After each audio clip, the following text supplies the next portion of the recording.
House of Unspeakable Secrets. Leslie Phillips in Ernest Dudley's 8-part comic strip thriller. Episode 1, Codename Yusuf.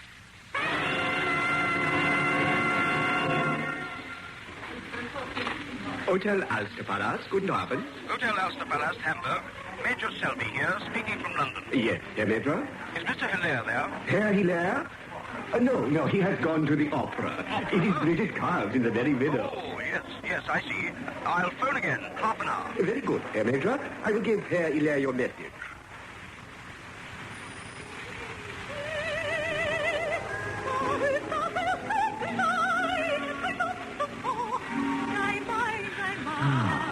What a voice. No wonder all Hamburg's gone wild over Bridget Carves. Yes, even from the side of the stage, it sounds marvelous. From the side, the front, any way you like, Mr. Hilaire. She's very sexy. But then, of course, you know all about that. But now is our chance to get along to our dressing room. Come on. You're sure it'll be all right, Eric? What's the matter? The man, there, in the stage box. What about him? Look how he's staring at Fräulein Carves. Well, every man in the theatre's staring at her. Not the way he is. Who is he? He's gone. So, yes. Well, he'd better go also. Come on.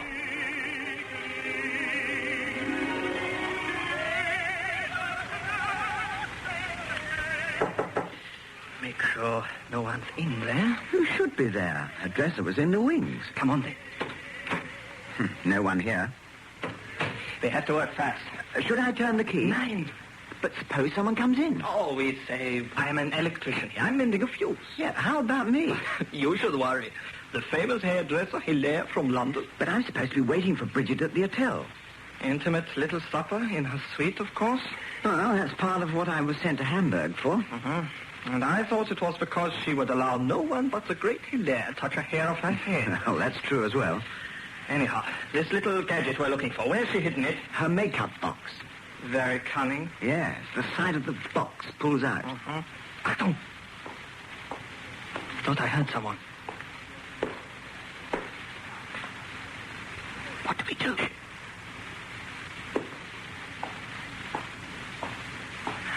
They've gone. Now I know what a cold sweat feels like. You have to learn to expect this. I'm learning. Don't disturb her makeup. You just pull the side out. There you are. The little gadget that can tell so much. You've got the replica to put in its place? Of course, here it is. Good. There you are. That's exactly. She won't know the difference. Not until it's too late. You take the other. I can play it back at the hotel. Too bad if it is Leichterstein music. Listen.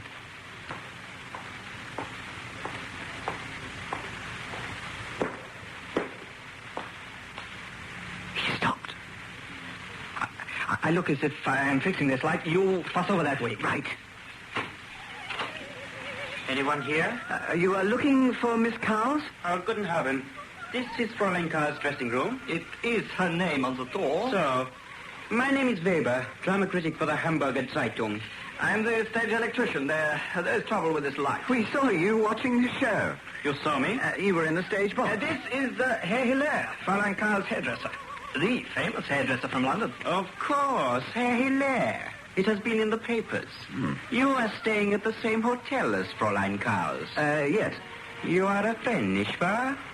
You have known Fräulein Carves long? Yeah, since she came to London a year ago. Oh, that was before her South American tour. Yes.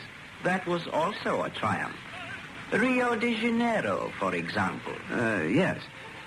So, Fräulein Carves is on the stage. I will return later and hope she will see me. I'm sure she will. What is he after? I don't know. I did not like the bit he got in about Rio de Janeiro. Weber, did he call himself? On the Hamburger Zeitung. I will check up on him. But wouldn't he expect us to do that? He could be trying to double bluff. Ah. You don't know much about German agents, do you? This is the first time I've been quite so involved. They go in for psychology so much the stuff runs out of our ears. Really? With the British and Americans, it is gadgets, no? Gadgets? Hidden microphones, two-way mirrors. And now the Russians, when in doubt, sudden death. But with us, it's double bluff. And double bluff, and double... But let's get out of here. I can phone that newspaper from the stage door. I'll get back to the hotel. And the best of British luck. Is that not how you say it? Sometimes. Here we are. No one using the stage doorman's phone.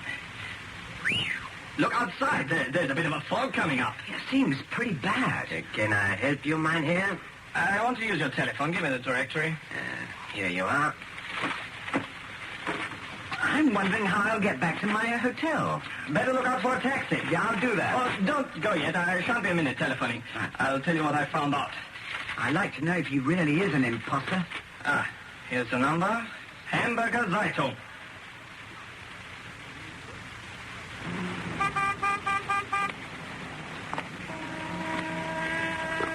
What a fog. I'll never get a taxi in this.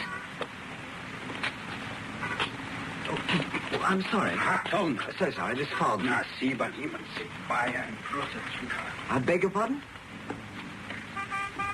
Mr. Hilaire? Hello? There you are. I've spoken to the paper. The drama critic is called Weber. But he happens to be in Berlin. Berlin? You mean not here in Hamburg at all? And the question is, where is this one from? Where? Yes, and who? Who? He is an agent. Where from? Moscow? Not so loud. I thought I heard... Hey, listen. What? Weber, or whatever his name is. He was hiding there, listening. I bumped into someone in the fog. It must have been Weber. Perhaps he only heard that we know he's a phony dramatic critic. I hope you're right. You must get back to your hotel. You want a taxi? In this fog? We will get you one. This I have to see. Taxi! Here you are. Taxi. How did you do that? It is nothing. Ja, Mynheer. Hotel Ulster Palace, please. Jawohl. In bed. Aren't you going back to the theatre? No, I think I will come with you. They can manage without me for half an hour. But I'll be all right. Of course. Well, then. All the same, accidents can happen in fog. He's driving slowly enough. It wasn't the driver I worry about. What, you mean the fake Weber? That and just a sixth sense. When you've been in this game as long as I have. I haven't noticed anything playful about it so far. The fog is lifting a little. Yes, we're going a little faster. Hamburg fog is patchy always. It's the river and the lakes. But I was going to say, there are compensations. Compensations? About this job. Oh, yes. Fräulein Karls, for example. Yeah, you do let your imagination go to your head. To tell you the truth, I can't help feeling I've played her a dirty trick. She'd have done the same to you. I suppose so. All the Just same... because she happens to be a very attractive woman. Really. You must learn it doesn't pay to be sentimental. Not in this dirty business. I'm sure. I shouldn't have told you. You'd be wiser to keep your feelings to yourself. Now remember. It'd be too bad if Major Selby got to know about them. Selby? It slipped out. It's a name I'm not supposed to mention. Selby? The big brain in London. You know as well as I do, that's the sort of question you don't ask. Okay, forget it. It was just natural curiosity. Tom, that's fine. Who is? Weber. There. See him? Yes, it is. I'll stop the taxi and follow him. Halten! You go on to the hotel. Yep. All right. See you later. Yes. Must not lose him in the fog. Good luck. Oh. All right, driver. Hotel Ulster Palace.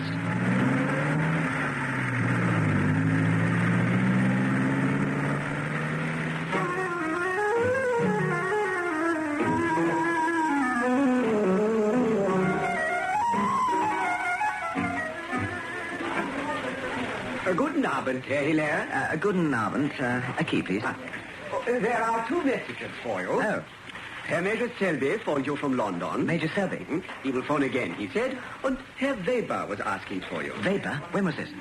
No. He said he would wait for you here, but I do not see him anywhere. I don't see how you could. He was sitting over there. He must have got tired waiting. I hope he's not gone up to your room. Yes, so do I.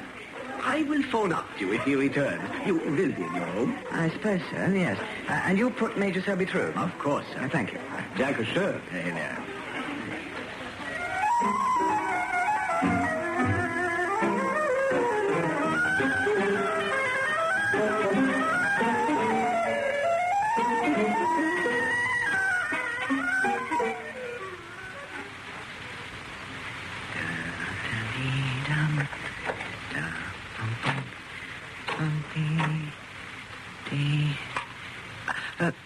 the door. There's a draft. Eric, how did you get up here? Sorry if I startled you. I was just wondering if Weber might be waiting for me. Weber? Yes, they told me downstairs that he called. Did you lose him in the fog? Yes, but you don't have to worry about him. Let me see the gadget, please. What? From Bridget Carr's dressing room. Why, you afraid I've lost it? It would be too bad for you. You have it. I think I should check it before you take it on to London. You mean make sure it isn't a lot of leichter tan music, hmm? Now, see. I just plug in this earpiece, touch this tiny button, and it's playing back okay. Major Selby's phoning me. Quiet. I can't hear. This is dynamite. What's the message? I can actually hear Joseph's voice. Oh? I can hear him speaking to Bridget Carr. Joseph himself, his own voice. Yes, is it really? Who is Joseph? He's in Rio de Janeiro. She met him there, Bridget Carr's. Joseph, it's the code name. You do not know. Joseph? Rio de Janeiro? Code name? You mean Major Selby has not told you? Major Selby? You are new to all this. Perhaps he thinks it best that you do not know too much. Well, he's phoning me. Look, the fake Weber, he asked about Bridget in Rio de Janeiro. I told you don't have to worry about Weber. He is unimportant. Oh, all right. We are all unimportant. Little cogs in big wheels, quickly worn out, easily replaced. This little gadget, you do not let it out of your sight. Trust me. You're going. I have checked it is okay. You won't wait for the Major's phone call? I mean, he might like a word with you. It is not necessary. That'll be in now. You better wait. Hello? Oh, yes, Bridget. It isn't him. I can hear that. Hello, you have someone with you. No, Bridget. At least, I mean... I hear you speak with them. You have got a woman. No, I haven't really. I hear you speak with her. No, really. You're not a woman, are you? Say something. Sound like a waiter. Think it's a cabby swat or the vice my hair. Yeah, thanks.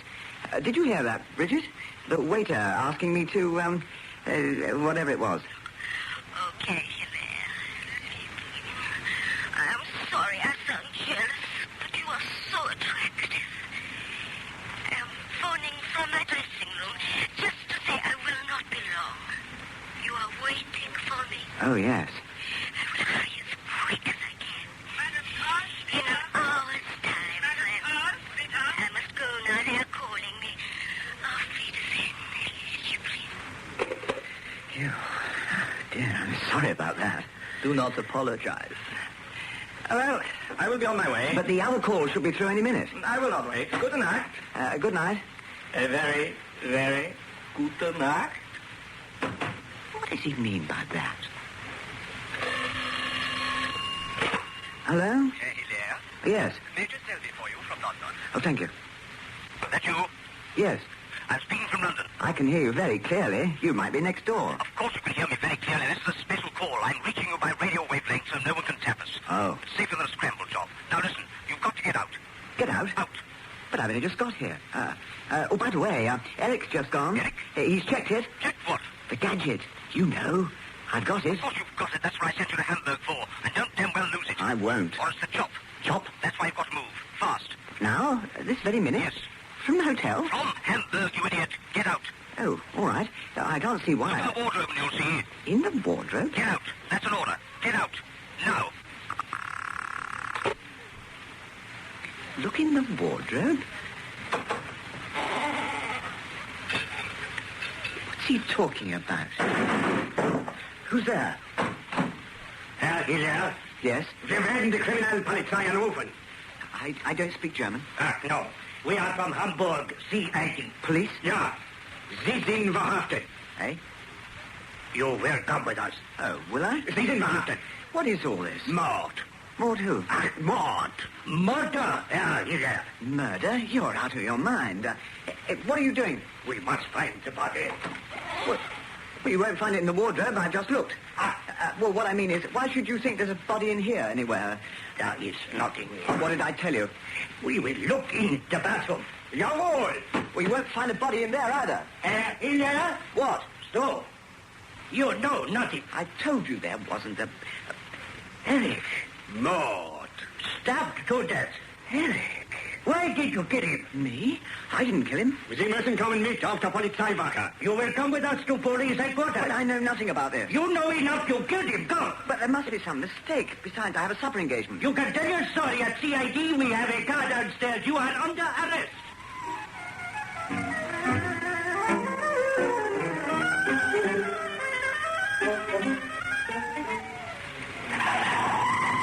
Why are you driving so fast? It's dangerous in this fog. My colleague is used to it. Sie können sich mir anvertrauen. Trust him. I didn't realize the police station was all this way. We're not taking you to the police station, Herr Hilaire. What? What do you mean? You're up to some trick. Do not get excited. You are in safe hands. Hey, arrested for a murder I haven't done. Driven by a maniac through a foggy night to somewhere I don't know. We are just arriving at the railway station. Railway station? The fog has stopped all flights from the airport. But where am I going? We will see you safe aboard the Nord Express en route for London. Our orders are to get you out of Hamburg fast. You mean all this is in aid of some plan? We know nothing. We obey. That is all. You didn't believe I killed Eric at all. The CID are taking care of that. Well, aren't you and your friends CID? Ja, wir werden die CID. A special department. Ah, der Hauptbahnhof. Here we are. The railway station. Oh, it's better than the police station, I suppose. I will see you to the train. Thank you, and thanks to your friend for the most uncomfortable drive I've ever had. Auf Wiedersehen, Herr Hilaire. Auf Wiedersehen. We must hurry. We have only a few seconds. Follow me. The Nord Express is already in. Yeah, right. There will be someone on the train. Oh? To see that you are taken care of. Oh, you understand. Thanks. So, auf Wiedersehen, Herr Hilaire. You're off? Auf Wiedersehen, and thank you very much, I suppose. And I will not forget to give Fräulein Karl your message that you were called away. Eh? Oh, Leave it to me.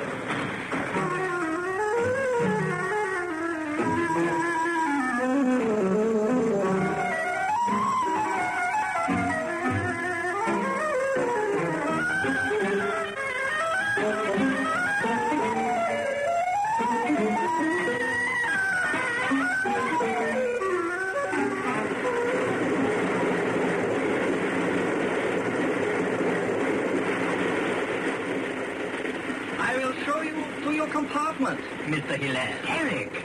But I thought you were... No trouble to think. He can so easily prove fake. But just now I saw you in the bathroom. Dead, I told you. It is all part of the game. Don't you play it a bit rough?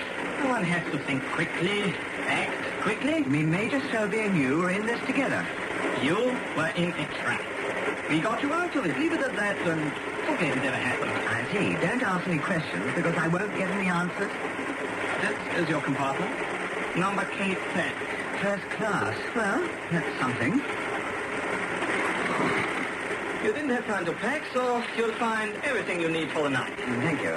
Pajamas, dressing gown, toothbrush. What else do you do? Bitte? Sleeping car attendant? Very versatile. One becomes used to doing any jobs. Come along to the dining car when you're ready. Or perhaps you'd like to rest a little. It has been quite an exhausting evening. So, if there's anything you want, press the button. Thanks. Okay, Mr. Hilaire.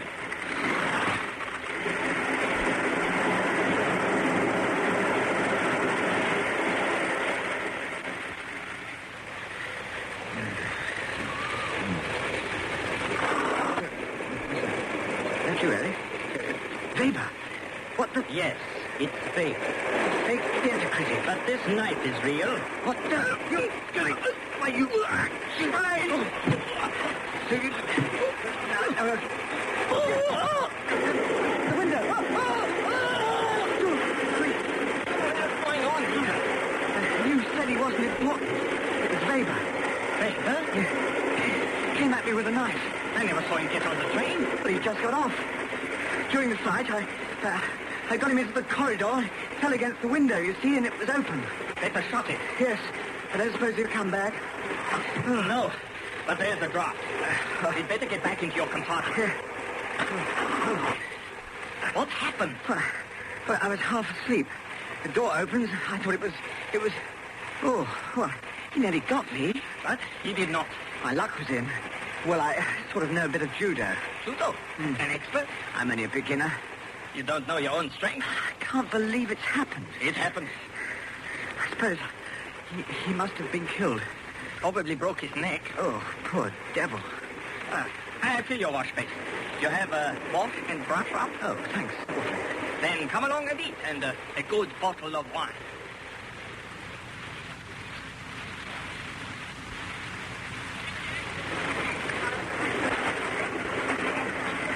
The steak, mein Herr, it was not overdone. It is your satisfaction? Very good, thanks. And the wine, is it the right temperature? Excellent, excellent. Like, Everything all right, Mr. Hilaire? Fine, Eric, thanks. Quite got over the little shock. Yes, yes. Very good. I'll be around. I wonder, might I sit here? Yes, of course. Thank you. I'm not disturbing. Not at all. I prefer not dining alone. Yes. You're English, too. Yes. For a moment I thought you might be French, perhaps. Oh, really? You have that sort of elegance. My mother is French. I expect that explains it. Guten Abend, Fräulein. Womit kann ich dienen? I don't understand you. It's all right, madame. I speak English. I would like some consomme. Consommé? And could I have a mushroom omelette? Mushroom omelette? Thank you, madame. Rather bored, not knowing their language. Do you speak German? I'm afraid I don't. You speak French, of course. Ah, oui.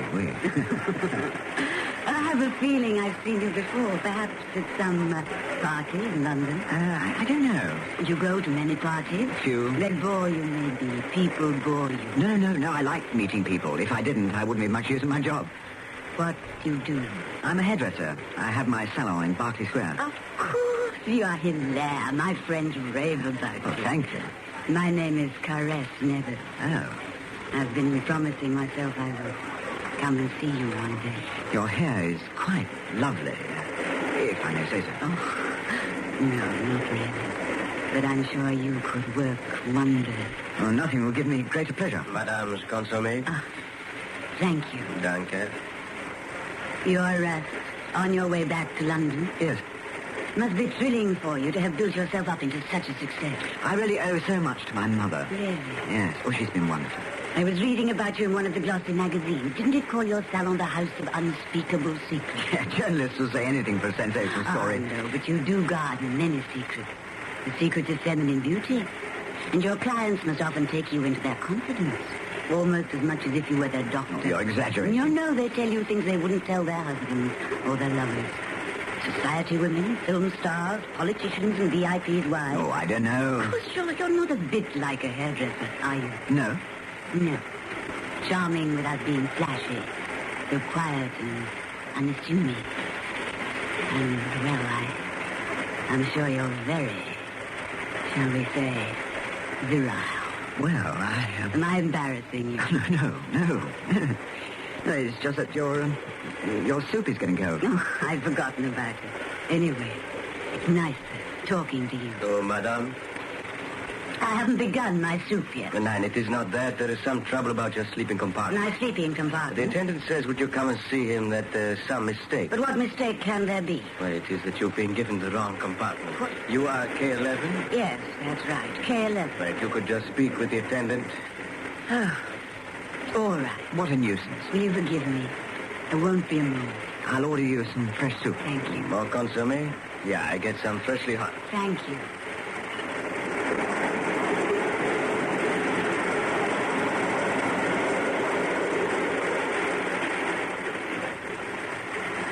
Oh, what has happened? What, Eric? To the beautiful blonde who was sitting here. You saw her. One could hardly miss. I saw her sit at your table, though there were others empty. There's some mix-up over her sleeping compartment. She should be back by now. K11. What is it? Her number, K11. Next to me. Yours is K10. Just occurred to me. Perhaps there's some mistake over mine. No, you're K10, definitely. I'd better go and see what's going on. I'll come with you.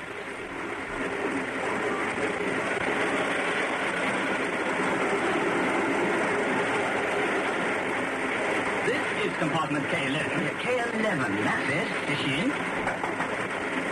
Not at home. Yes? It's locked. It's locked. Perhaps she's in and, It's all right. So, must have stuck. Not here. Where is she? Let's look in yours. What? She may have made a mistake. Mistake? Come on.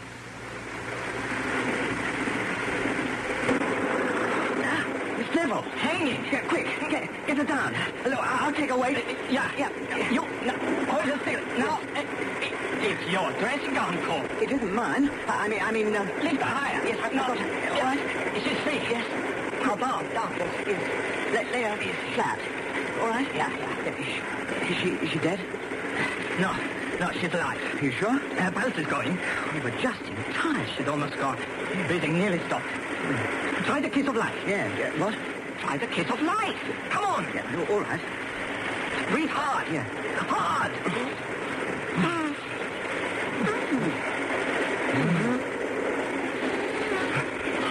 Wunderbar.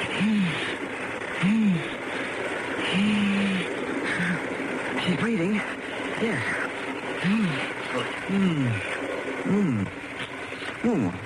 I think she's kissing me back. I expect she's enjoying it.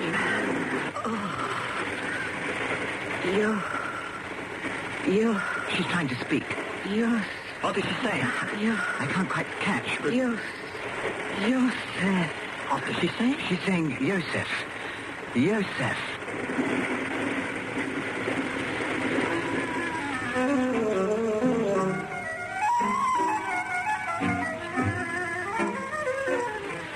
In episode 1 of The House of Unspeakable Secrets, Hilaire was played by Leslie Phillips, Selby by Simon Lack.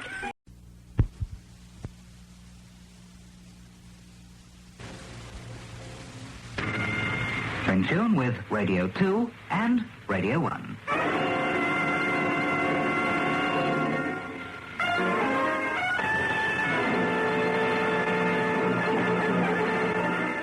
The House of Unspeakable Secrets. Leslie Phillips in Ernest Dudley's 8-part comic strip thriller. Episode 2, Find the Lady. That well-known Mayfair hairdresser, Hilaire, is returning to London from Hamburg by the Nord Express. Hilaire is also a secret agent on his first assignment, and on the train meets an attractive blonde. Later, he finds her in his sleeping compartment, half strangled.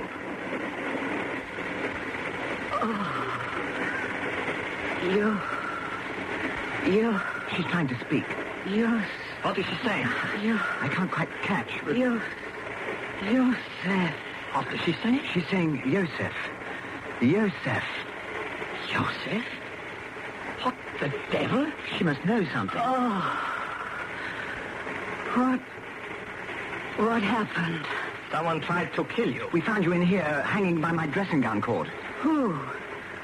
Who would want to kill me? It's a good question. Can't you remember anything about it? This isn't my sleeper. No, it's mine. Yours is next door, K11. You nearly strangled. He saved you with a kiss of life. Oh, thank you. Oh, it was nothing. I mean, well, that is, it was a pleasure. He did look as if he was quite enjoying it. Yeah, can't you tell us what happened? Someone seemed to come out of a compartment behind me, and well, that's all I know. What about Joseph? You know him? Joseph? I don't know anybody called that. Or perhaps it was some person I'd heard of, and it had stuck in my mind. Could be, Fräulein... I'm not German, I'm English. The name is Caress Neville. Miss Neville, then. Oh, that sort of thing happens, doesn't it? A name getting stuck in one's head. Yeah. We'd better see you back to your own compartment. Yes, I'll go to bed. I suppose it is my sleeper after all this. I think you'd better settle for it. All very peculiar, I must say. Very peculiar. Well, here we are. Good. And I've locked your door. Yes, you should. I wonder why whoever it was who tried to kill me left me in your compartment. Perhaps I thought it was yours. Anyway, I shouldn't worry about it. No, I shouldn't worry, Miss Neville. And don't open your door, not for anyone, until we reach Paris in the morning. I'll take your advice. Good night. Good night. Good night. Oh, and Mr. Hilaire, Hmm? if I should feel nervous about anything, could I just bang the wall? Oh, of course. It's a comfort to know you're only next door. Good night. Good night. And if she does bang on the wall, what do you do? Bang back? I'm sure she won't. Want to bet? Let's get back to my compartment. They won't have left any clues behind, if that's what you're thinking. I wasn't. I just feel like turning in myself. Shut the door. There. Well, it's been quite a tiring day. That business in the dining car. The attendant's saying she got the wrong compartment. A trick to get her along here. That's what it looks like. Or what it was meant to look like. Well, you think it was some kind of practical joke to involve me? Not so much of a joke if someone else instead of us had found her. Yeah, I suppose it would have looked as if I'd tried to kill her. Police welcome committee waiting for you in Paris, full of questions. And they'd have searched you from head to foot. My shoes, then? What? My shoes. They'd hardly have missed them. Oh, your shoe. What size do you take? I beg your pardon? We were talking about your shoes. Oh, my shoes. Size 8. I have size 8. Oh, same size. An idea was occurring to me. We might switch over? Well, just in case. I mean, the shoe heel is a pretty obvious hiding place. Well, it was what I was instructed to use. Yeah. Oh, perhaps it doesn't matter now. Not long to go. All right. Don't put them out to be cleaned. So you don't think that is... It couldn't have been some idea that she had. Some idea of trying to win my sympathy? But what for? Well, you know the funny way their minds work. I thought you were the expert on what makes a woman tick. Don't they tell all their intimate secrets to their hairdresser? Well, yeah, some do. You must lead a most interesting life. If she was faking it, why did she refer to Yosef? I'm afraid the answers don't come so easy in this game. In fact, plenty don't come at all. Now, this is what worries me. People do things or things happen, but there doesn't seem to be any reason. That's not only the spy racket, that's life. Look, if her job is to check on you all she can, you'll get a chance to play her own game. Well, you feel she hasn't finished with me yet, huh? You'll see. Pleasant dreams. I'll make you with a cup of tea when we get into Paris. Yeah, oh, thanks. You'd better lock your door also. Yeah. And don't open up to anyone except me. Right. Unless, of course, it's her, that would be a little different. By the way, Yes? how about getting her to model for you? Model for me? You're entering for this International Hairdressing Gala in Paris next month, aren't you? Well, that's why I'm stopping off in Paris to see Francois Jules. He's fixing up a model for me. Then use Caresse Model. But, well, I mean, wouldn't it look suspicious? Depends how you set about it. Try a little finesse and see. If she wants to keep tabs on you, she'll be all for it. And you want to keep her in your sights, so... It's an idea. Good night. Good enough.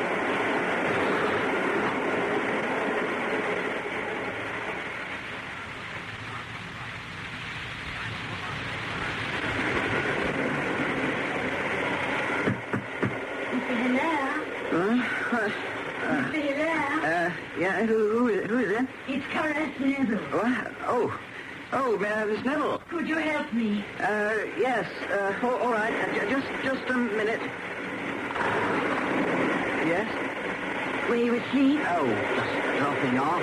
Sorry if I woke you, but I've got such a sore throat. What? Oh, yes, so you have. Oh, I know I'm lucky to be alive, and it's thanks to you. Oh, really? But I thought if I could gargle with some aspirins or something, it might help. Yes, it would. Only I haven't got any aspirin. Oh, I've got some. Hold on a minute. Oh, that's marvelous. Thank you. Just 2 or 3 will do. Yeah, there you are.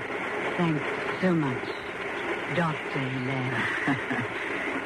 I hope they work. And I'm terribly grateful to you for saving my life. I'm glad we were in time. Are you going straight on to London or staying in Paris? Well, I've got an appointment in Paris in the morning. I have to see Francois Jules. He's fixing up a model for me. Francois Jules? I've worked for him. Do remember me too. You've worked for him? Yes. You see, I'm showing my new hairstyles at next month's big Paris competition. Really? All the top hairdressers compete. So it's important to me to find the right model to work with. Of course. I suppose that... Oh, that is, I mean, well... What? Would I be any good? You? Blondes are best, aren't they? Blonde hair does show off the line of a hairstyle better than a brunette. Well, then. Well, I don't quite know. I'm sure I could do it. It's not that. It's hard work. I know. I told you. I worked for Francois Jules. Oh, just try me out when you get back to London. Please. Well, all right. I'll phone you, and you can make a sign. I should be at my Berkeley Square salon tomorrow afternoon if you'd like to give me a I ring. shall just adore doing it. Yeah. And it's an excuse for us to see each other again, Yes. isn't it? Yes. Good night, Hilaire.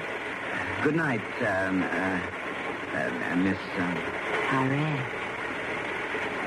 And thanks what? for the aspirin.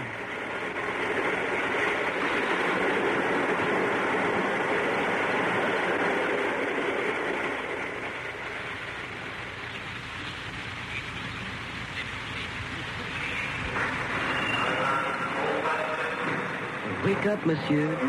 Wake up. Oh. Monsieur, wake up. Who is it? What? Oh, who are you? Your morning tea, monsieur. Tea? Oh, tea. The train stopped. We are at the Gare du Nord. Arrived 5 minutes ago. We're here? But I was given this note to give to you. Oh, thanks. From her. Oh, no. It's from Eric. She hopped off the train almost before it stopped. I've gone after her. We'll phone you at Francois Jules this morning. You didn't lock your door last night. Oh. Serve you right if you'd been strangled, Eric. Would you like some breakfast, monsieur? What? Oh, you're still here. No, thanks. No, I'll have breakfast later. Oh, there is no hurry about leaving the train. Yeah, what's the time? I've got an appointment this morning. I must get a move on. My shoes. What, monsieur? Nothing. Just my friends taken my shoes. Size 8, you know. But he's left me his.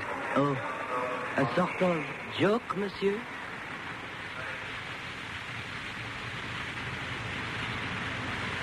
Paris, Neville, Monsieur Hilaire.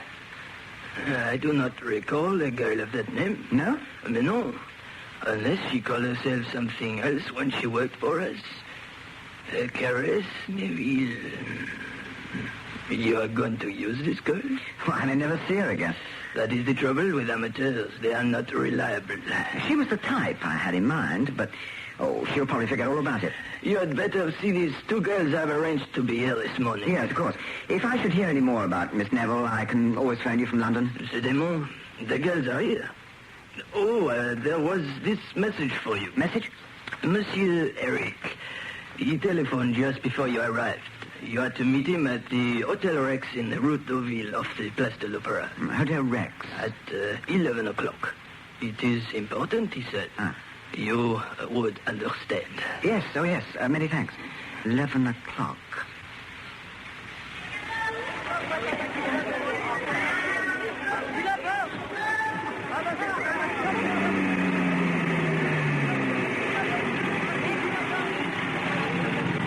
This is it, monsieur.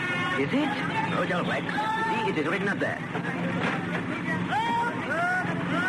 Well, thanks. Thank you, monsieur.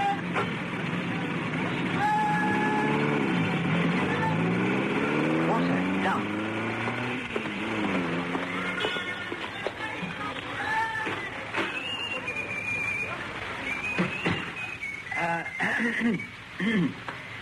Monsieur requires something? I'm expecting to meet somebody here. Yes, monsieur. He said the Hotel Rex, Rue de Ville. Oh, this is the place. At 11 o'clock. Oh, it has only just gone 11. A drink, monsieur? No, thanks. No. Some coffee while you are waiting? Well, all right, yes. I will get it at once. Thank you. Lum, bum, bum, bum. Lum, ba-da. Ba-ba. Be.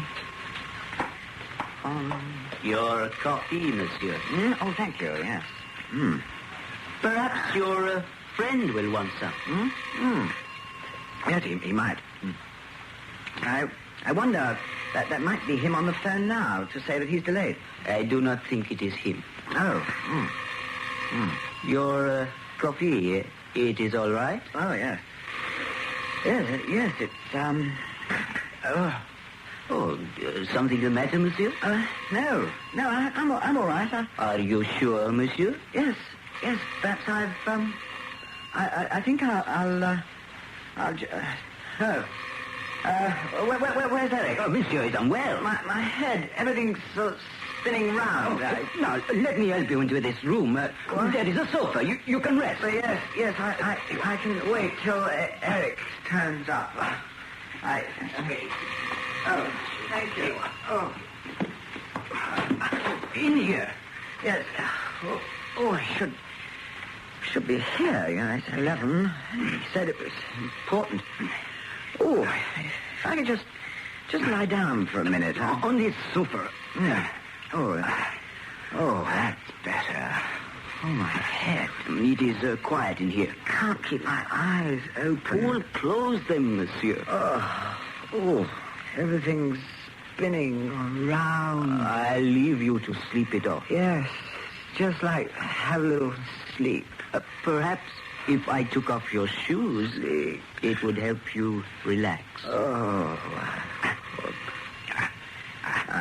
There you are. You will be all right now. Yeah.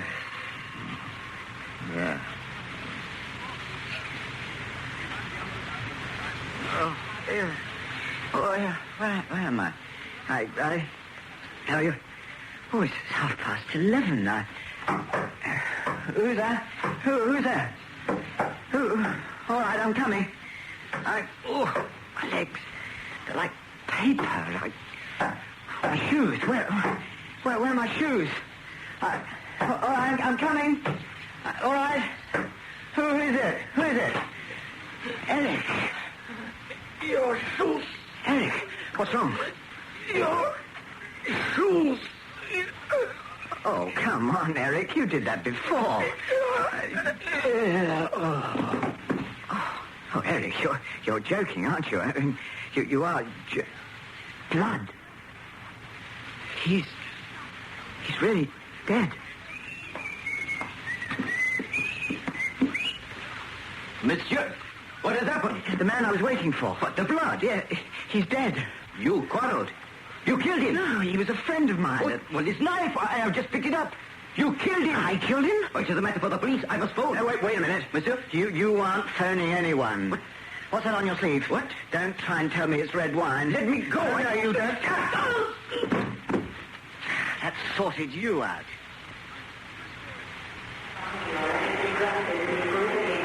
Passengers from flight 129 for London, proceed to gate M, please. Passengers from flight 129... Your boarding ticket, monsieur? Thank you.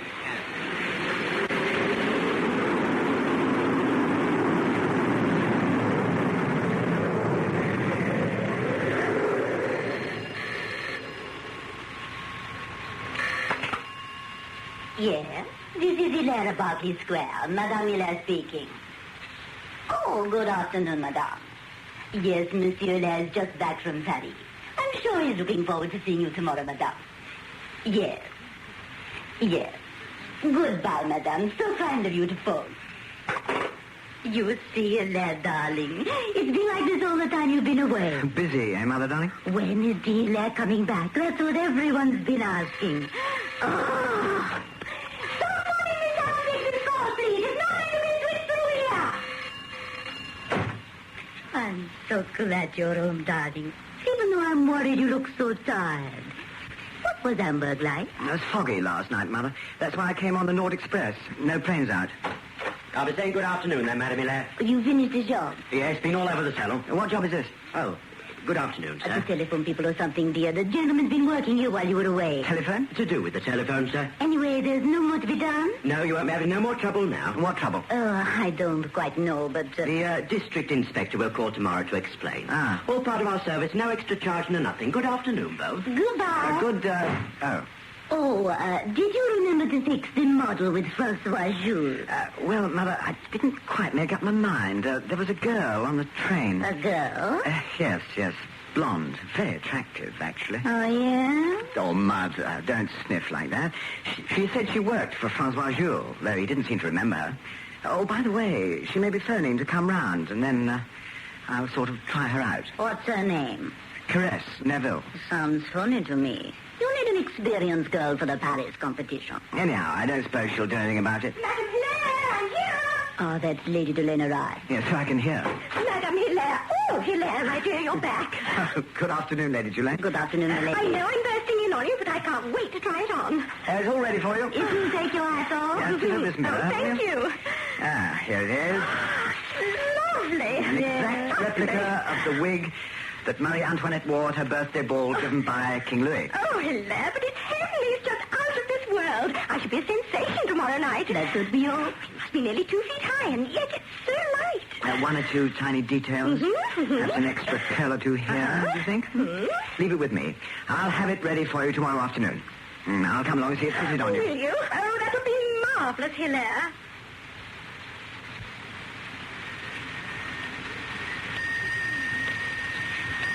Now, how about us having a nice, happy little dinner at the Cafe Piazza tonight, Mother? I'd love it. It's always nice at the Piazza. A real old-store restaurant. Yeah, I must go out in a few minutes. Go out? But you've only just got in. Oh, it's important, darling. Oh, you ought to rest for half an hour. I'll get some exercise at the judo club. That'll freshen me up. I shan't be long. Why you want to have anything to do with this Judy, I don't know. Judo, Mother, darling. Jude is a girl's name. Well, judo then. So you see, in a punch-up, the outer edge of your hand can be quite useful when applied against your opponent's throat, the side of his neck, or the base of his skull. Yes. You get the idea? Oh, I do, yes. You'll not only cause the blighter extreme pain, but also temporarily paralyse him. Even do him in. I see. Now, forget I'm your judo instructor. Now think of me coming at you with a gun. Right hand extended, elbow tucked in close to my side. Right. Now, that's it. Now, grab my wrist. Yep. Force my wrist to the left. That's it. Now, with your right hand. Yeah, not bad. We'll make a judo expert of you yet. Oh, my God. Oh, I wasn't quite quick enough, was I? If I'd had my finger in the trigger guard of the gun, you could have torn my hand off. Yeah. Here's Major Selby. Back all in one piece, eh? Yeah, by the skin of my teeth. So long as you're back with the goods. What sort of pupils are you turning out? Coming along, sir. Thanks to my instructor. All you need to concentrate on is how to kill. Sudden, silent, secret. Edge of the hand against the side of the neck. That's what I mean. You were very quick, sir. I wasn't really trying. Neck all right? Oh, yes, I think so, sir. Nothing broken? No, not quite, sir. Good. Well, I want your report in my office. Now, change into your clothes. And shoes. Yeah, yes, I won't be a minute.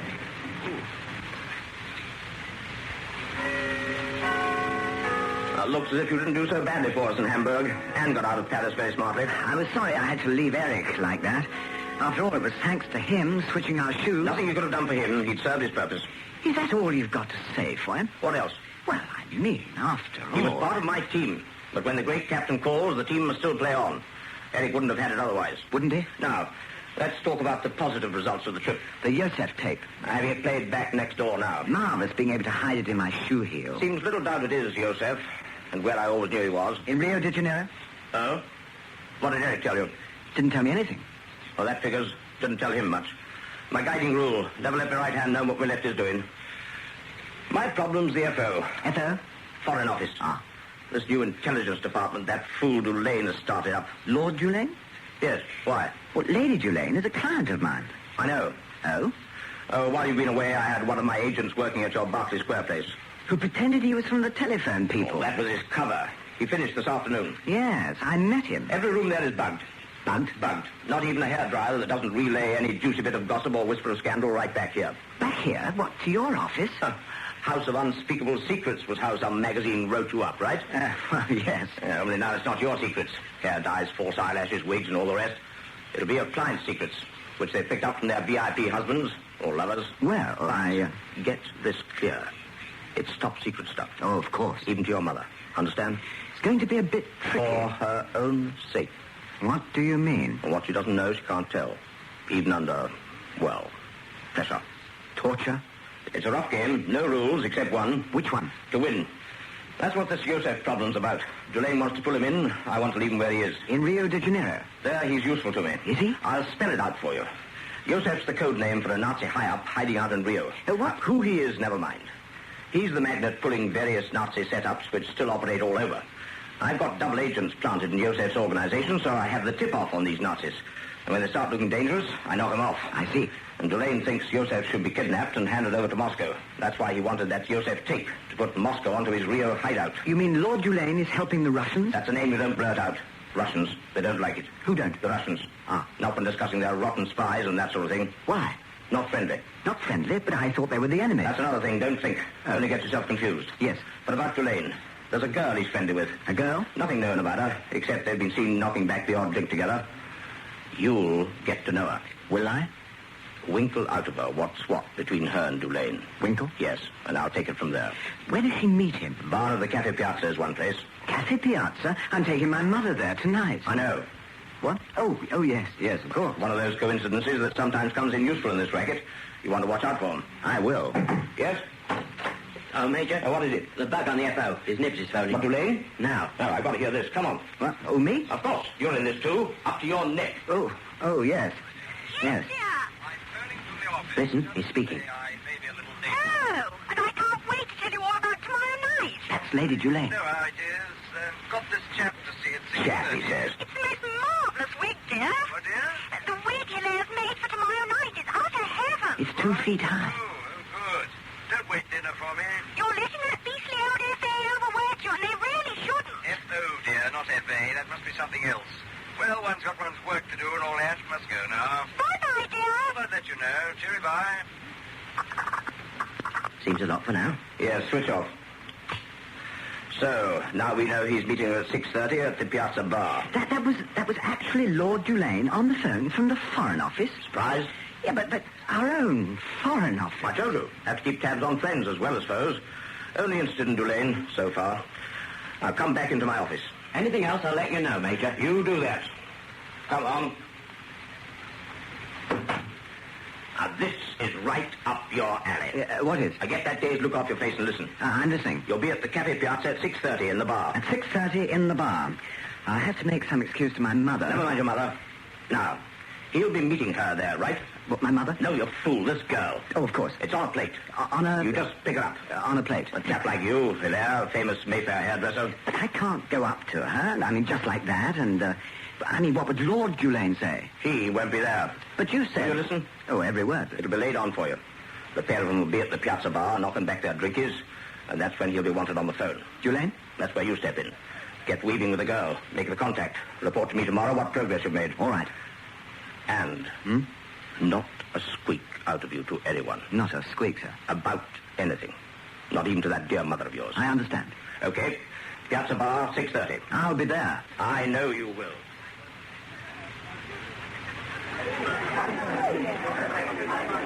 Good evening, sir. Good evening. It is Mr. Hilaire. Yes. You're a minute or so early. The lady hasn't arrived yet. Yeah, I'll make it just on 6:30. Nor the gentleman. Oh, there's a message for you from Madame Hilaire. My mother? She's got a slight headache. She said for me to tell you. A headache? But... so she's having a quiet lie down. It won't be along till about 8. She was perfectly all right when I left her. Perhaps it's one of those headaches that come on suddenly. I'd better phone her. I really shouldn't worry. Besides, she's here. Oh. The young lady. Ah. Just coming into the bar, sir. Very lovely, isn't she? Why, it's... Hello, Miss Neville. But I wasn't expecting it to be you. Nor was I expecting it to be you. But you can still call me Caress. Can't you, Hilaire?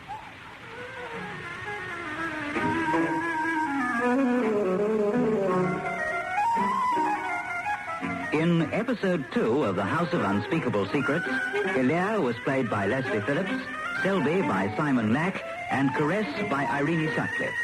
Nicolette, Lord Dulaine and Lady Dulaine by Anne Murray, Henderson Tate and Carol Marsh. Erich and Francois Joule were played by Ian Thompson. The waiter and the agent by Leroy Lingwood and James Beattie. The judo instructor by Michael Harbour and the barman by John Wise. Sleeping car attendant and airport officer by Michael Harbour and Ian Thompson. The production was by Guy Vasin.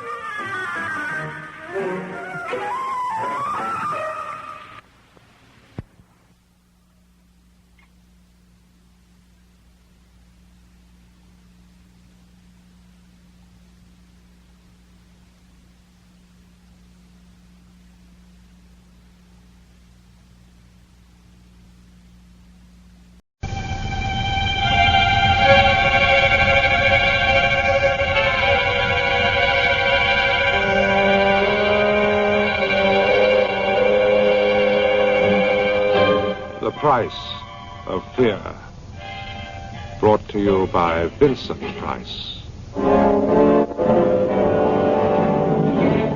Hello there. You might be aware that as an actor, I've become associated almost entirely with what are known as horror movies. Personally, I don't think that description is quite adequate. I prefer to think of them purely and simply as fantasies, because they are, you know. They just couldn't happen, however vivid your imagination might be. In fact, there are far more macabre or even horrific events happening all around us every day of our lives, but we're just not aware of them. On my travels making movies in all parts of the world, men and women from various walks of life somehow always seem to manage to seek me out and to tell me their own strange experiences, and sometimes even I've been present when some of these frightening events have actually occurred. And now here I am with an opportunity to tell you a few of these stories, sometimes horrific, sometimes with a macabre sense of humor, but always, I promise you, containing the element of fear. And I've titled them, if you'll pardon the liberty, The Price of Fear. Now, my first story, which I've called Remains to be Seen, I only heard about much later, but the details were recounted in such vivid terms by one of the principal characters involved, and I'll leave you to guess which one it was, that I almost felt that I was there. It concerns two men, neighbors, with like interests and a similar problem. Their interests were innocent enough, gardening and chess. But the problem they shared, well, was, shall we say, not quite as simple and not as easily solved. Albert? Albert, where are you? Emily Warren would hardly have omitted informing her husband, Albert, that they had recently acquired new neighbors. But at the same time, knowing Emily, she'd also probably contributed her own foregone opinion of them, either scathing, contemptuous, or both.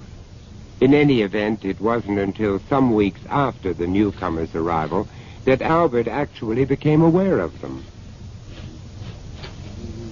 It was a fine day in early spring, and Albert was digging in his beloved garden when the voice came to him across the low wicker fence that divided his domain from his neighbor's. Good morning. You're going to have a nice show there. Oh, good morning. My name's Fred Treber. We're your new neighbors. At least not new, it's just that, well, this is the first time we got round to introducing ourselves properly. A shortish, rotund figure, Fred Treber, offered his flabby pink hand. My wife, Alice, that is, did try to pay a social call on one occasion. She got no answer. Sorry about that, but we must have been out. But even as he said it, Albert knew the excuse must have sounded feeble. Emily had probably simply assessed her caller from behind the cover of the curtains and decided that social intercourse with their new neighbors was not to be encouraged. Anyway, Albert rubbed his hands on his dungarees and took Fred's hand in his own. Fred nodded towards the flower bed Albert had been tending. They're Amber Goliaths, aren't they? Why, yes, they are.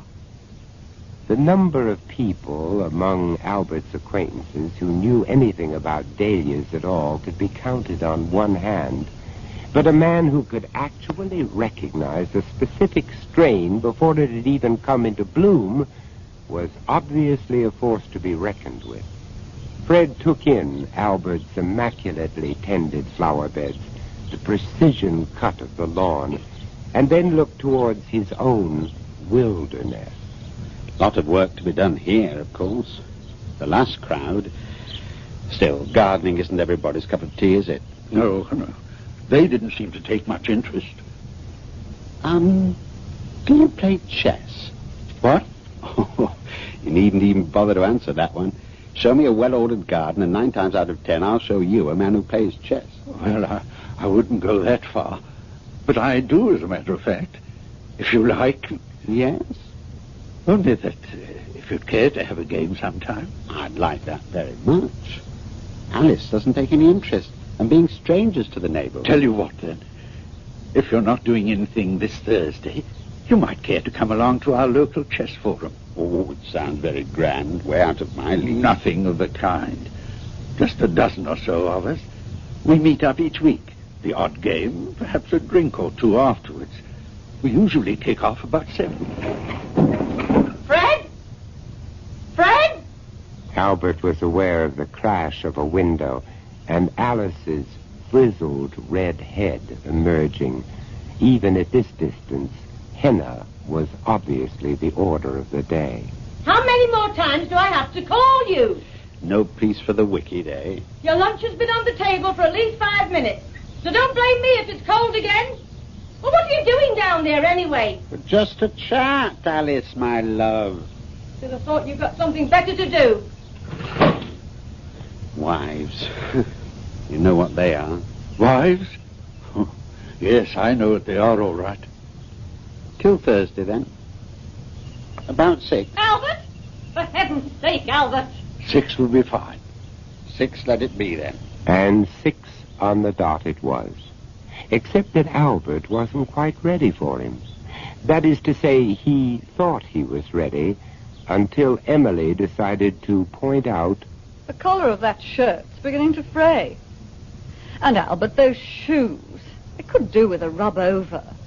And who's ever heard of anyone wearing a polka dot tie with a striped shirt, anyway? Oh, dear. Shan't keep you long, Fred. No hurry. I'm sure Emily will do a good job of entertaining me. Won't you, Emily?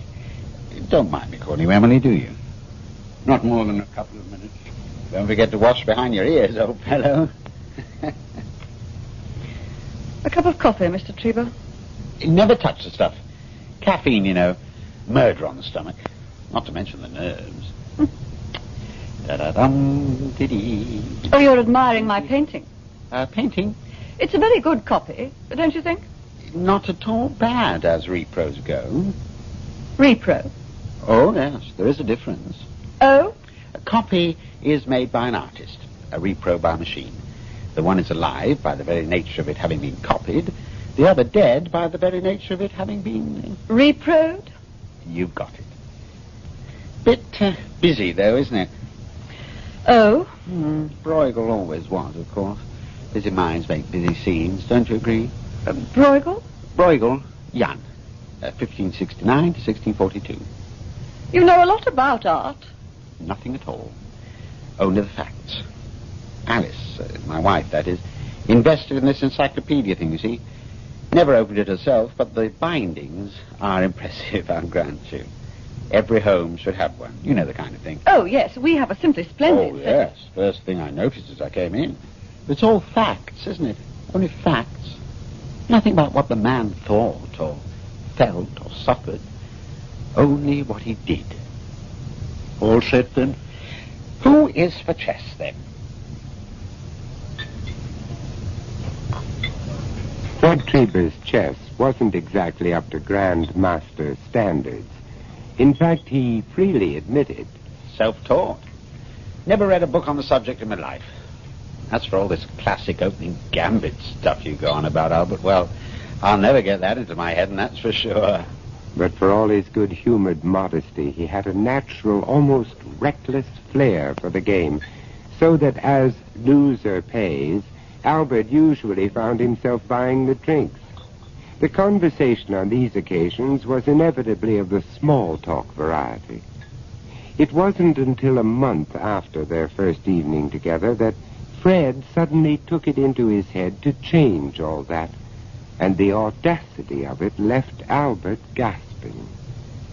She really did give you a roasting last night, didn't she? I mean, even more than usual, I mean. Really excelled herself. I'm sorry, I don't know what you're talking about. Of course you do. Your sweet Emily is what I'm talking about. What was it all about, anyway? Just things in general? Or did you actually commit the cardinal sin of forgetting to put the cat out? I really don't know what... But you do, our Albert. You seem to forget that apart from putting our comfortable suburban villas within spitting distance of each other, the architect must have had something going for paper-thin walls. Pour milk on your cereal, or turn to the sports page, and it's like you were doing it at our breakfast table instead of your own. I'm sorry about that. Oh, don't be. Every time your sweet Emily gives you a bawling out, I'm grateful. I wish you'd stop calling her that. Well, not so sweet Emily, then. Why should you be grateful? Why? Because my not-so-sweet Alice is so busy bending her ear trying to tune into your latest misdemeanor, it gives me a temporary respite from her own scolding tongue. How did you come to marry her in the first place, anyway? Who? Emily? Don't tell me you've got another shrew tucked away somewhere. You don't have to tell me. It just happened. We both worked for the same firm, Marshall Paper Products. I was senior accountant, and Emily... A plodding typist? How did you know? It's the classic situation, isn't it? Switch firms and you've got Alice and me to a T. Plain, quiet, subdued. Not bright, mind. A conversation seldom went beyond the weather. I bet she only ever read the newspapers on alternate days. You're probably right. But then, well, I was getting on a bit. Always did feel there was something to be said for a marriage being an arrangement, not a romance. And so you marry them, and are surprised to find your plain, quiet, subdued woman can turn into a shrew overnight. Have another drink. I don't think we ought to. The wives will be expecting us. Which is exactly why we're going to. This time it's on me. 2 of the same, please. While they waited for their drinks, no word was spoken. And yet, out of their silence, there seemed to grow a new understanding. An understanding at once sympathetic and, to a degree, conspiratorial. They were like 2 men who had come to terms with the fact that they faced a common enemy. It was a recognition that Albert would have preferred not to acknowledge, so that when the drinks eventually arrived, he did his best to refute it. Thanks. About what you were saying, Fred. About what we were saying, Albert. We, then. Well, what? Well, things could have turned out a damn sight worse for the pair of us, you know. Well, the left on the shelf bit, you mean? We should be so lucky. All right. So we both thought we were marrying one kind of person and ended up marrying another and wishing to God we hadn't. Well, we're not exactly Gregory Peck, are we? No. I mean, it's a damn sight better than being left out in the cold altogether. Wouldn't you agree? I mean, all things considered, wouldn't you? Fred did not reply. His eyes remained averted. But Albert was disconcertingly aware of the very faintest of smiles at the corner of his lips. Damn it all, man, wouldn't you? I mean, any port in a storm, as the saying goes. Oh, all very well for mariners caught up in a storm and making a last-ditch stand, I grant you. But we don't happen to be in their exact predicament, do we, Albert? Not absolutely last-ditch, Albert. For us, there are other possibilities, other alternatives. And Fred looked up. This time their eyes held, and Albert felt a sinking feeling at the pit of his stomach. Checkmate, game, and match, he thought. And yet the real game was only about to begin.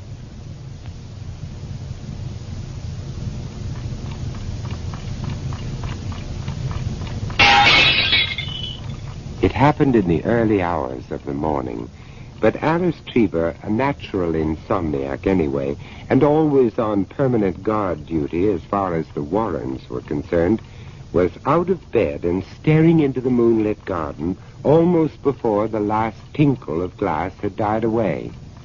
Fred! Fred, will you wake up when I'm talking to you? As if there were any choice. That crash. It came from the Warrens, all right. One of their fancy French windows with the sound of it. Burglary, you mean? Use your head. Burglar would be breaking in, wouldn't he? Tis customary, I believe. Well, whoever this is. It's Albert. It's him, I tell you. Fred Trieber, will you get out of that bed? All right. But for heaven's sake, it must be 2 o'clock in the morning. Well? It looks like Albert, all right. Well, of course it's Albert. So? So why would he be breaking out of his own house? Hey, Fred, I do... Yes, he is. He's struggling with something. Hey, that's why he broke that pane of glass, you see. Struggling to get something through. Can you make it out? Some kind of box, by the look of it. Chest. A chest, more like. A large tin chest. Now, whatever would he be...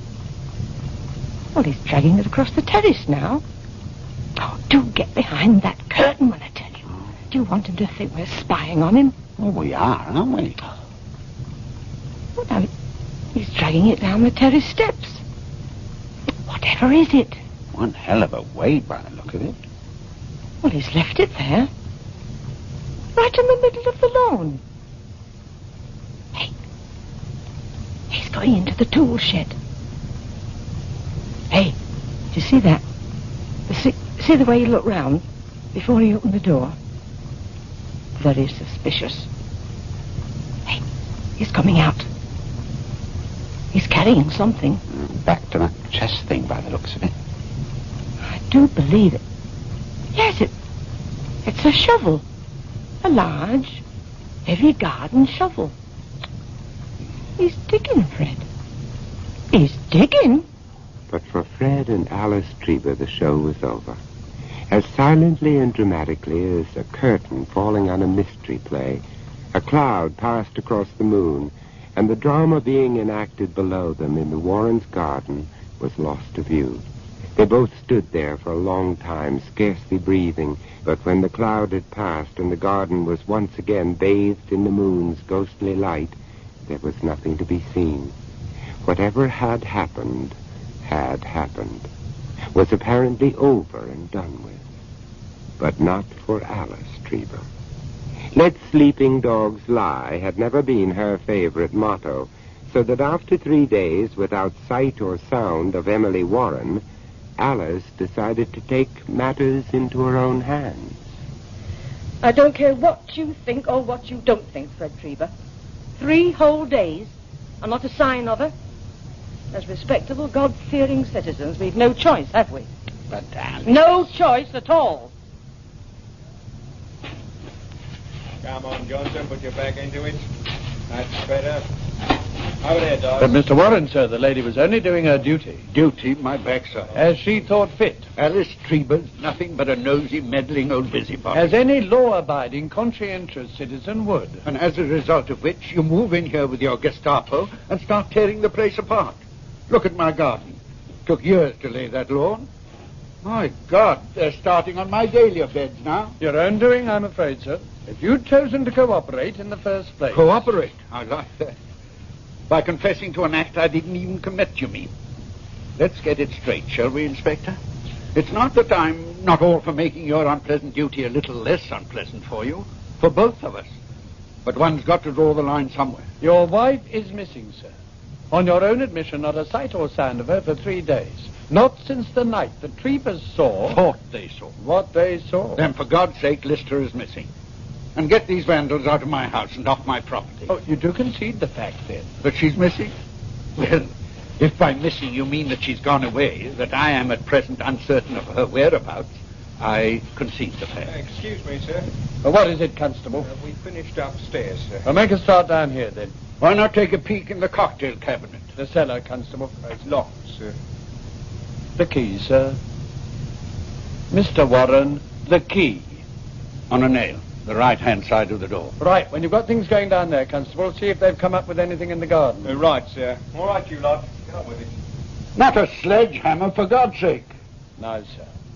Having conceded the fact that your wife is missing, That she's gone away. how do you account for her absence? I don't. I can't. She simply packed a suitcase during the night and left me. You know, of course, she was very heavily insured. Fairly heavily insured. We both were, but I'm still standing here, aren't I? And that you are the sole beneficiary. It's a fairly common arrangement between husband and wife, I believe. Fairly common. And this blood stain on the carpet, sir, near the window. I've already explained. It's my own. I gashed my hand when I was replacing the broken pane. We can check that, you know. I've no doubt when you finish tearing the house apart and found nothing, you'll eventually get round to it. It's not a very expert job, sir, is it? It needed fixing in a hurry. Oh? I happen to be allergic to draught. Draught, sir? What, in high summer? And very susceptible at that. Sir? Yes, well, Constable? Reporting from the garden, sir, they found the trunk. Right in the centre of the lawn, more or less just where the tree was first indicated. I took the liberty of examining its contents, sir. And? Well, man? A dead cat, sir. What? A dead cat. So, I'm guilty of burying a dead cat. What's the penalty, Inspector? The hangman's noose? A life sentence with no options? You were very evasive, Mr. Warren.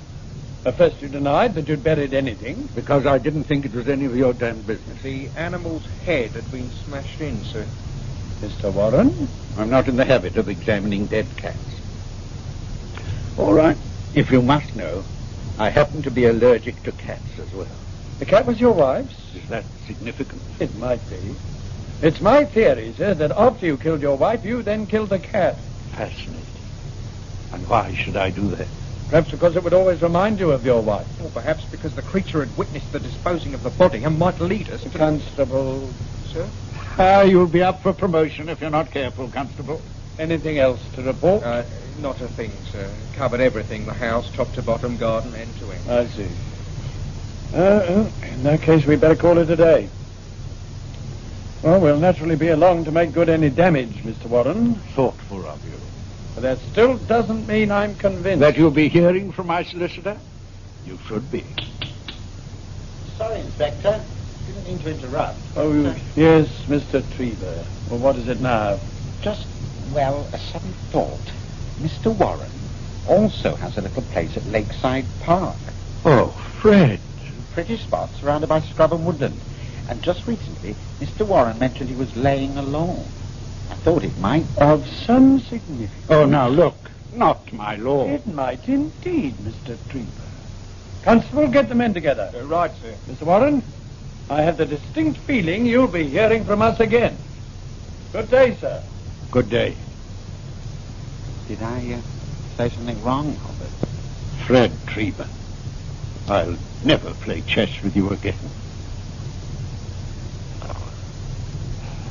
That very night, if Alice Trevor hadn't been snoring her head off due to a somewhat potent sleeping draught added to her nightly cup of drinking chocolate, she might have seen the two men crossing her lawn and that of her neighbors. Between them, they carried a somewhat bulky load wrapped in a tarpaulin. The men in question were her own husband, Fred, absent by default, and the highly suspect Albert Warren. The bundle between them, the earthly remains of the much-missed Emily. Arriving at his own house, Albert let them in by the side door, and from there through the kitchen and down the steps that led to his cellar. Where's the ruddy tongue? The police have left your cellar looking like a battlefield. Good idea. Hiding her over at your place, Fred. Smart thinking. But you're sure Alice didn't suspect anything? Not a chance. Never goes down into the cellar on account of the spiders, you see. Let's have her over here, then. That's it. Nice of the police to leave this hole. Roll her in, then. Very deep. Deep enough. You sure they won't find her? Not a chance. Pass us the spade. Aye, 1.5 feet should do it. They'll all be back in the morning to do the job properly. Would you believe it? The old cow's mouth is still open. Would you like me to close it? No need. Let's just fill it for her, shall we? Funny to think, a year from now, my Alice will be going the same way.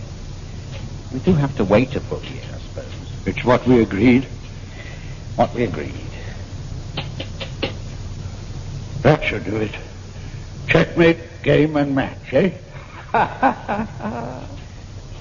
Albert. Fred?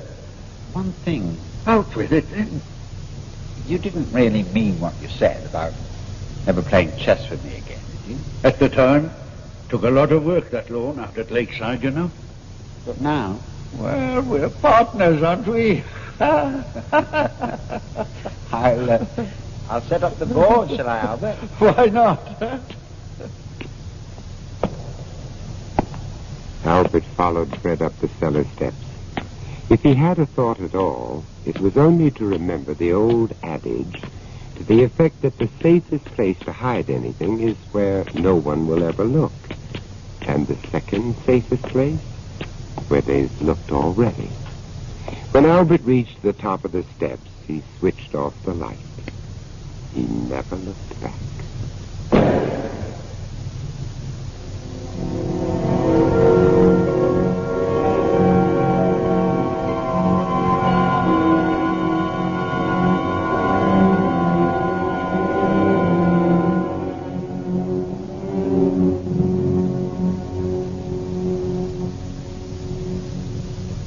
That was Vincent Price, bringing you The Price of Fear. Also starring in this story, remains to be seen, were Mervyn Johns, Michael Gwynn, Clive Swift, and Avril Angus, with Diana Bishop and Robin Brown. Remains to be Seen was first recounted by Jack Ritchie, dramatized by William Ingram, and produced by John Dias.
The Price of Fear, brought to you by Vincent Price.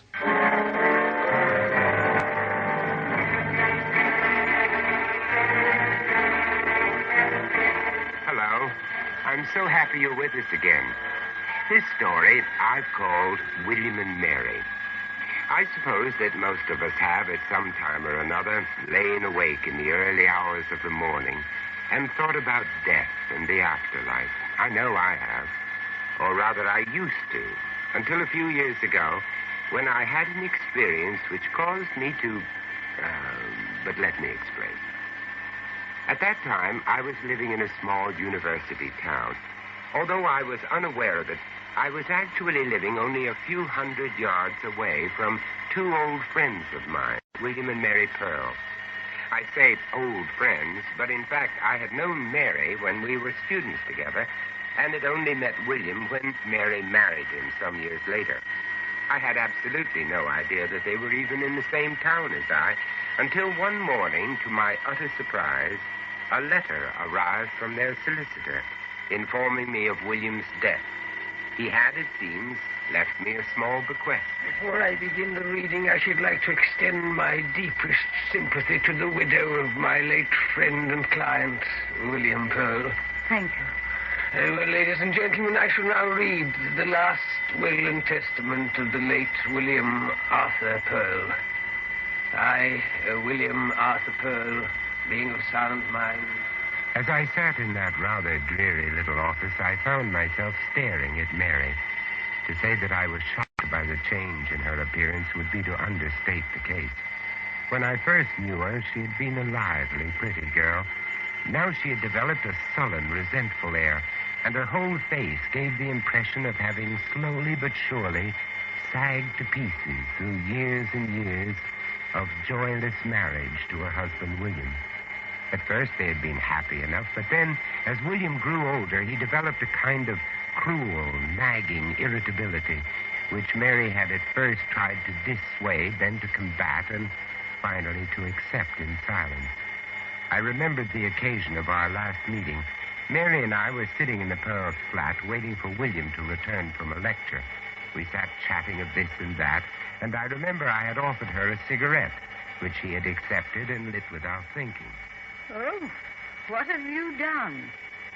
I shouldn't be smoking, you know. William disapproves. In fact, between ourselves, he disapproves of most things these days. He's changed a lot, you know. He's become almost a caricature of a peevish, pedantic don. I'm surprised you hadn't noticed it. Really, Mary, you exaggerate, I'm sure. Oh, I'm sorry, I'm embarrassing you. Stupid of me. You are also embarrassing me, my dear. William. Continually refusing to obey my request concerning your smoking. William, I'm sorry. I didn't see you coming. That's blatantly obvious. Otherwise, you'd hardly be smoking a cigarette and discussing me as though I were a delinquent child. This is really my fault. I was asking Mary... Mary... no need to be gallant, old man. Mary, it seems, has developed a martyr complex, which can only be alleviated by the consumption of endless numbers of cigarettes. For God's sake, must you behave like this in front of friends? Why the hell do you object to my smoking anyway? I'm afraid I'll get cancer. No, it's not that. Then why can't I smoke? Because I disapprove, that's why. You disapprove of so many things, William. Cigarettes, lipstick, alcohol, children. Especially children. Needless to say, as soon as I could decently excuse myself, I left this somewhat painful domestic scene. And after that, we rather drifted apart. Indeed, I was surprised that William had remembered me at all, let alone left me something in his will. I even felt that he had begun to resent my very friendship with Mary. And finally, the voice of the solicitor broke in on my thoughts and brought me back to reality. I have been instructed to give you this sealed envelope. Your late husband sent it to us shortly before he passed away. Since it appears this might contain something of a personal nature, no doubt you prefer to take it with you and read it in private. Yes, thank you. I think I should. Well, ladies and gentlemen, that concludes the reading of the last will and testament of the late William Arthur Pearl. It only remains for me to thank you for coming in, to wish you a good day. Good day. Mrs. Pearl, good day, gentlemen. Mary, dear. I'm so glad you came. It's good to see you again. And I'm delighted to see you again, although I could have wished that the meeting had taken place in happier circumstances. Look, why don't you come back for a drink? Now, I mean. Well, are you sure? Wouldn't you rather be alone? No, I'd like you to come, really, I would. I'm afraid I'm not much good at being alone. And this letter worries me a little. I don't know why. Then, of course, I'd be delighted to come. When we arrived at the Pearls' house, Mary led me straight through to the living room. I remember she didn't even stop to move her coat. As soon as we were settled, she took out the envelope the solicitor had given her and drew out 15 or so closely written sheets. Slowly, she reached into her handbag, took out her spectacles, and put them on. Then, holding the pages high in front of her, she began to read aloud. This note, my dear Mary, is entirely for you and will be given to you shortly after I am gone.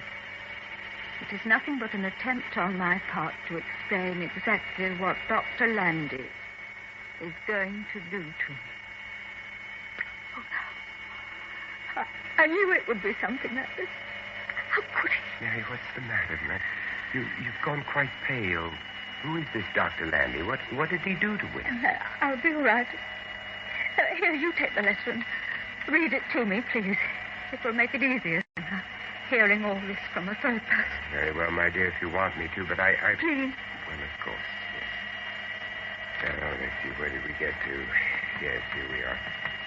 The details of the disease that struck me down so suddenly, you know.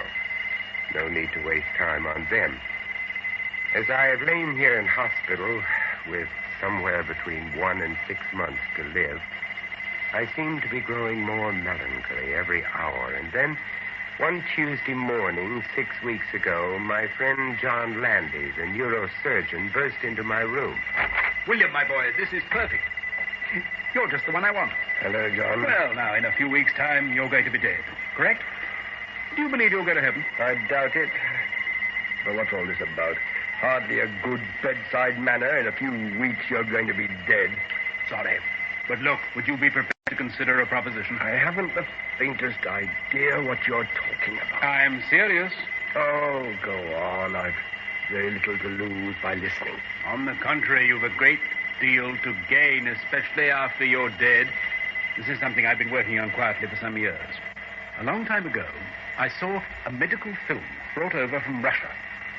It showed a dog's head, severed from the body, but with the normal blood supply being maintained. Sounds gruesome. The thing is that it was alive. The brain was functioning. Now, my idea, which grew out of seeing that film, was to remove the brain from the skull of a human being and to keep it alive, functioning as an independent unit after he is dead. For example, after you are dead. Good God. I've already completed a number of successful trials with animals, and now I'm ready to try it with a human. I don't like the idea one bit. Keep interrupting and let me finish. Think of it, man. Your own brain, in perfect shape. It crammed full of a lifetime of learning. Yet soon it's going to have to die along with the rest of your body. It's repulsive. What possible use can there be in keeping my brain alive if I couldn't talk or see or hear or feel? I believe you would be able to communicate with us. But let me explain a bit more. At the very moment of death, I should have to be standing by so that I could step in immediately and try to keep your brain alive. Are you serious about this? Certainly. What would you do? I should immediately open your neck and locate the 4 arteries, the carotid and the vertebrals. I should then stick a large hollow needle in each. These 4 needles would be connected by tubes to the artificial heart. Then, working quickly, I should dissect out the left and right jugular veins and hitch these also to the heart machine to complete the circuit. Now, switch on the machine, which is already primed with the right type of blood, and there you are. The circulation through your brain would be restored. You'd have a dead body and a living brain. But would it function? Oh, my dear William, how should I know? I can't even tell whether it would ever regain consciousness. And if it did? That would be fascinating. Lying there with all your thinking processes working beautifully, and your memory as well. And not being able to see, feel, hear, or smell. Now, wait a minute. I'm going to leave one of your optic nerves intact, as well as the eye itself. I've already constructed a small plastic case to contain the eyeball. And when the brain is in a basin submerged in Ringer solution, the eyeball, in its case, will float on the surface of the liquid. Staring at the ceiling. Hilarious. But how could I communicate with you? By means of a sensitive piece of apparatus known as an encephalograph. which records the brain's electrical and chemical discharges on a graph. But do you honestly believe that when my brain is in that basin, my mind will be able to function? That I shall be able to think and reason as I do now? I don't see why not. It's the same brain. It's undamaged. You'd be living in an extraordinarily pure and detached world. No worries, or fears, or pains, or hunger, or thirst. And for you, William, a doctor of philosophy, it would be a tremendous experience. You'd be able to reflect upon the ways of the world with a detachment and a serenity that no man has ever attained before. Great thoughts and solutions might come to you, great ideas that could revolutionize our way of life. But look here, I'm not asking you to make up your mind immediately. Sleep on it. Perhaps you will give me a ring tomorrow. I'll be at home. Yes, all right. I'll think it over and let you know.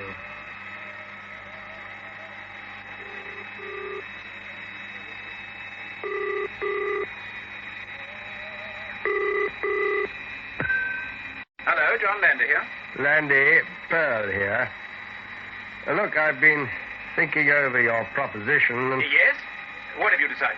Well, my first reaction was one of revulsion, but now, well, I'm not so sure. But one thing bothers me, though. What if it were painful or I became hysterical? There'd be no escape. William, there are always risks connected with any major scientific experiment, but think of the other aspect. Suppose it succeeded. There would be your brain functioning perfectly, producing original and imaginative theories. Man, you'd be immortal. Yes. That's what appealed. My brain continuing its work untrammeled by physical considerations. And though I say it myself, I'm rather proud of my brain. It's a damn good one. Well? Yes, John, I'm going to do it. I've decided to go through with it. Splendid. Now, look, I'll be over right away to discuss the... Just one thing, John. Mary, should I tell her? Yes. I suggest you discuss it with her as soon as possible. Better, I suppose. Although she's hardly likely to realize the importance of such an experiment. It's going to be difficult. Well, why not write it all down in a letter to be given to her when you're dead? It might be better. Less complicated all round, eh? Yes, I see your point. Well, I'll think about it. Good night for now, John. Goodbye. A letter. Why not? To be opened only after my death. Only after my death. Well, Mary, I will not say goodbye because there's just a chance that if Landy succeeds, I may actually see you again. I've tried several times to prepare you for this news, but you have constantly refused to give me a hearing. Please change your mind now and give Landy a call. Your faithful husband, William. Oh, God. There's more, Mary. P.S. Be good when I am gone. Do not drink. Do not smoke. Do not buy a television set. And incidentally, now that I have no further use for it, I suggest you have the telephone disconnected. Oh, Fred, aren't I entitled to some peace after all these years? Oh, the whole thing is just too awful to think about. Awful and beastly. What are you going to do? Oh, what can I do? I must do as William requests, I suppose. I'd better ring Dr. Landy now, right away.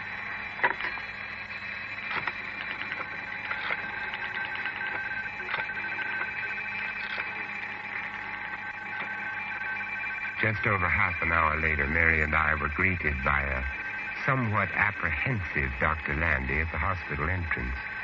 We followed him in silence through a maze of echoing corridors until finally he stopped at a door marked "No Admittance." Well, here we are. I must warn you, it's bound to be a bit of a shock at first. He's not very prepossessing in his present state, I'm afraid. I didn't marry him for his looks, Doctor. Yes, well, take your time when you get inside. He won't know you're there until you place your face directly above his eye. Of course, he can't hear anything. We can talk as much as we like. It's in here.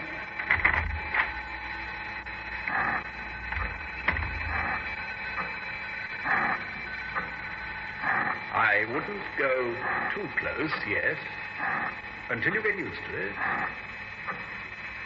The doctor had ushered us into a small, square room. On a high white table in the center of the room was a biggish white enamel bowl, about the size of a wash basin, with half a dozen or so plastic tubes coming out of it. These tubes were connected with a whole lot of glass piping, and I could see the blood flowing from the heart machine. It was this machine which made a soft, rhythmic, pulsing sound.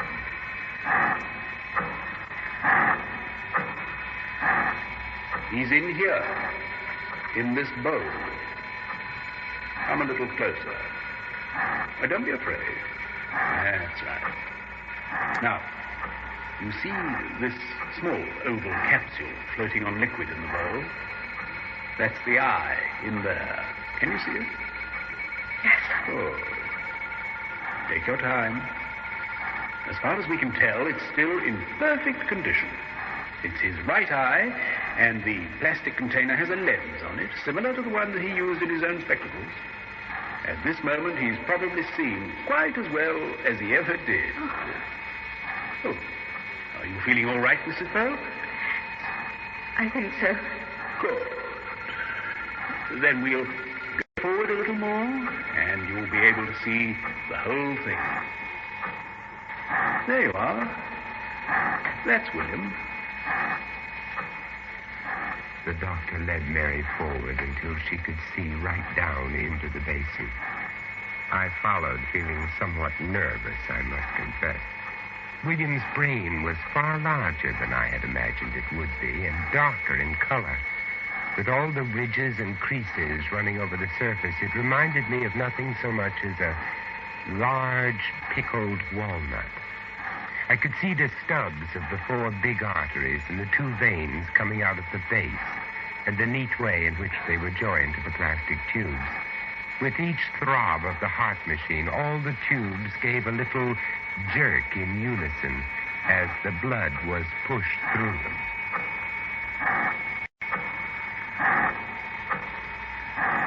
Now, Mrs. Pearl, you'll have to lean over and put your face right above the eye. He'll see you then, and you can smile. I'd say a few nice things as well. He won't actually hear them, but I'm sure he'll get the idea. It must have taken tremendous courage for Mary to lean over that basin and stare into the eye that had once been her husband. The eye itself was bright and stared at her with a peculiar fixed intensity. There was no doubt that it was watching her, and the small needle on the nearby control panel, which I took to be the encephalograph, clicked as Mary spoke, while at the same time the machine emitted a curious clicking sound.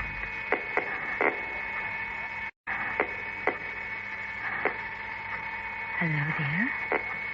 It's me, Mary. How are you, dear? Are you feeling all right, William? I got your letter, dear, and came at once to see how you were. Dr. Landy says you're doing wonderfully well. They're doing everything possible to take care of you, dear. You seem fine. Really, you do. That's excellent, Mrs. Pearl, excellent. How strange.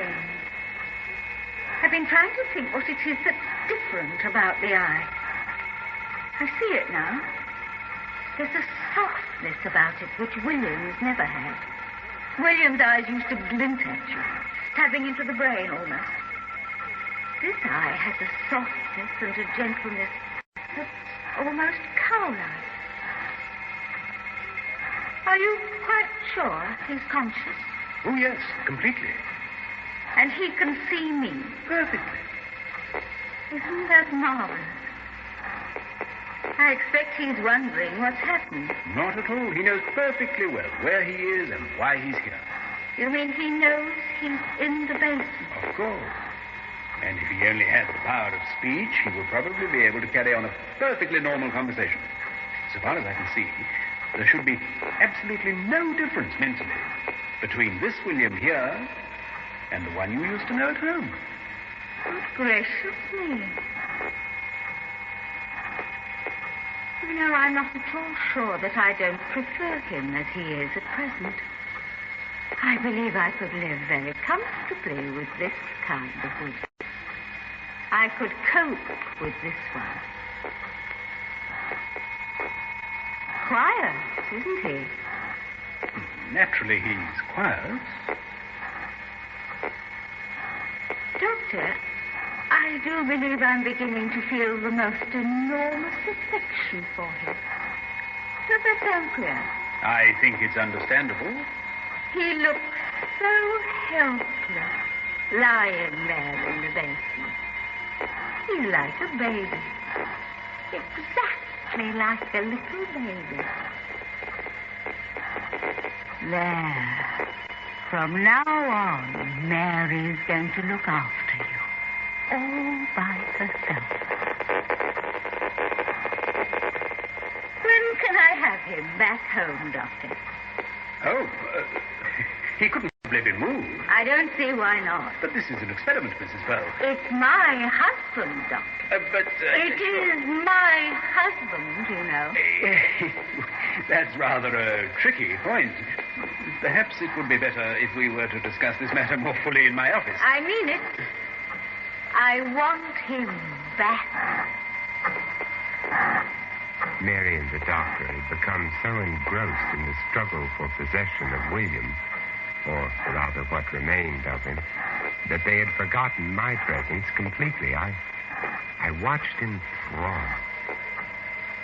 The doctor was studying Mary as she calmly put a cigarette between her lips and lit it. He obviously regarded her as a very queer fish indeed, even allowing for the bizarreness of the situation. Mary walked over to the window, apparently quite calm and relaxed, puffing her cigarette. Then she walked back to the table and looked into the basin once more. Mary's leaving you now, sweetheart. But don't you worry about a single thing. You understand? I'm going to get you home again. Just as soon as I possibly can. And... At this point, Mary paused and put her cigarette to her lips, intending to take a puff. Instantly, the eye flashed, and the pupil contracted into a minute black point of distilled fury. At the same time, the needle on the graph jumped, alarmed. Mary didn't move for a moment. She stood looking down into the basin, holding the cigarette to her mouth and watching the eye. Then, slowly and deliberately, she put the cigarette to her lips, inhaled deeply, held the smoke, then suddenly... She released the smoke through her nostrils in two thin jets, which struck the water and billowed out over the surface in a thick blue cloud, which completely enveloped the eye. The needle on the graph machine went mad.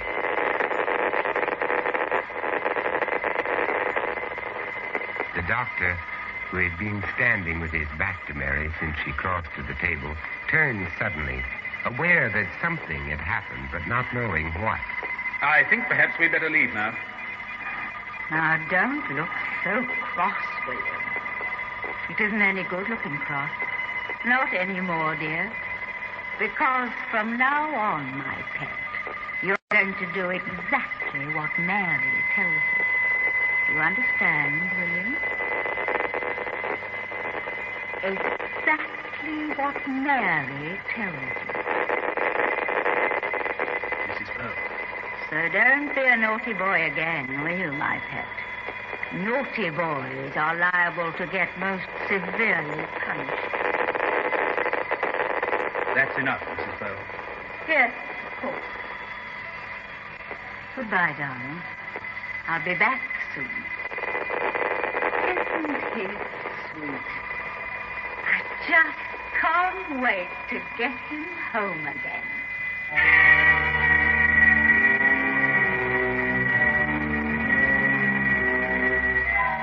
I think it was Bernard Shaw who said, there are two tragedies in life. One is to lose one's heart's desire. The other is to gain it. Poor William, with his vain dreams of his detached brain solving the world's problems. Is he still alive in his basin, consumed with impotent rage as he views Mary's excesses of tobacco, alcohol, and television? And what of Mary? Can she still be enjoying her protracted revenge for all those years of domestic misery? I think she can. For Mary was taught cruelty by an expert. As for myself, nowadays my sleep is undisturbed by thoughts of death and immortality. Although I must confess I have never since been able to wash my hands in an enamel basin without thinking of William and Mary.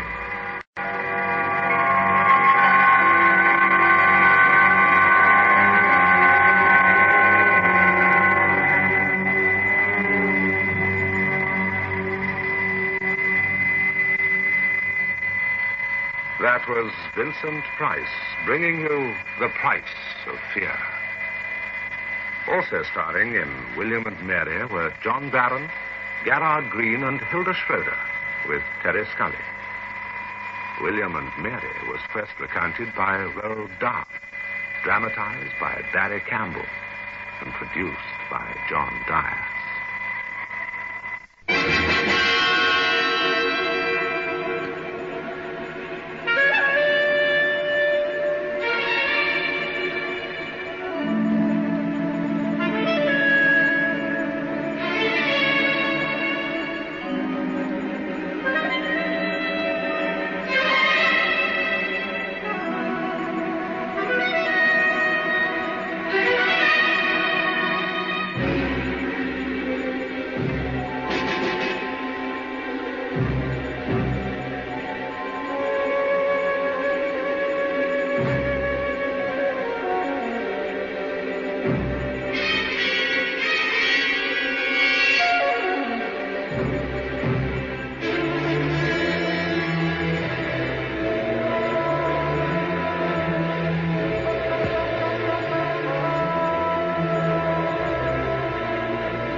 No, stay where you are. Do not break the stillness of this moment. For this is a time of mystery. A time when imagination is free and moves forward swiftly, silently. This is the haunting hour.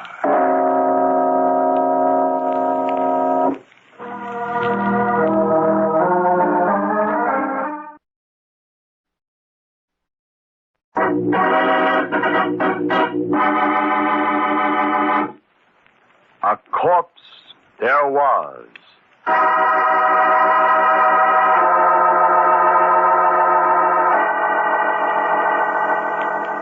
Will you listen to me? I've got to tell it to someone, and, well, I guess you've heard a lot of strange stories.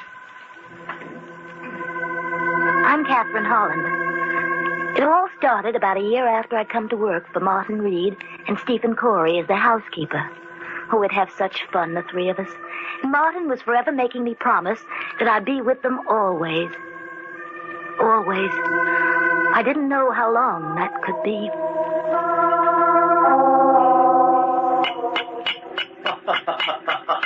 You're only joking, huh, Kathy? You wouldn't leave us. You'll stay with us always, won't you? Not if you keep doing that, Martin. Oh, you'll get used to it, Kathy. Oh, but cutting your own name on a tombstone, it's positively morbid. I don't see that. If a cobbler can make his own shoes, then surely a stonecutter can make his own monument. Well, that's true. After all, a man must do something with his spare time. And you, Stephen, of all people, have no right to scoff at me. Imagine a cemetery caretaker who wanders through the graveyard day and night, talking to the dead. If the people I met outside the cemetery, my dear Martin, were as interesting as the people I meet inside, perhaps I wouldn't. Since they're our only neighbors along this godforsaken road, and since I must get away from you occasionally... Now, look here, enough is enough. Are we going to let her boss us around, Martin? You nearly 60 and me twice her age? That's right. You're 42, aren't you, Stephen? Yep. You know, I think for your next birthday, I'll start on a nice marble headstone for you. Okay, I quit. I resign. Oh, no, don't say that, Kathy. We need you, Stephen and I. Always before, our housekeepers were stout and rheumatic. You're so young. It was like all at once having the shades pulled up and the windows opened when you came. You won't leave us, will you, Kathy? No, I won't leave you, Martin. You promise? I do.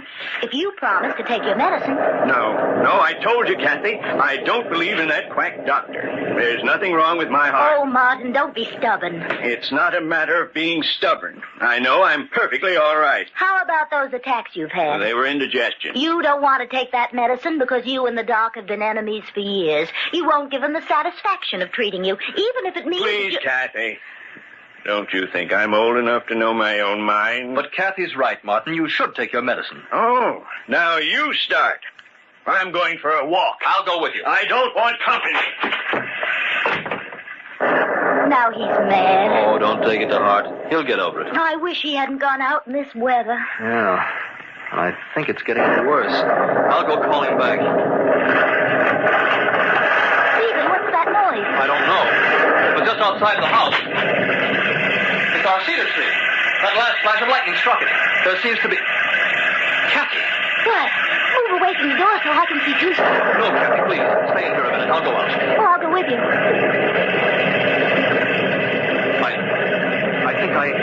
I think I see something beside the cedar. Come on, Kathy. Stephen, it can't be. Yes, Kathy. It's Martin. He's dead. The tree? It didn't touch him.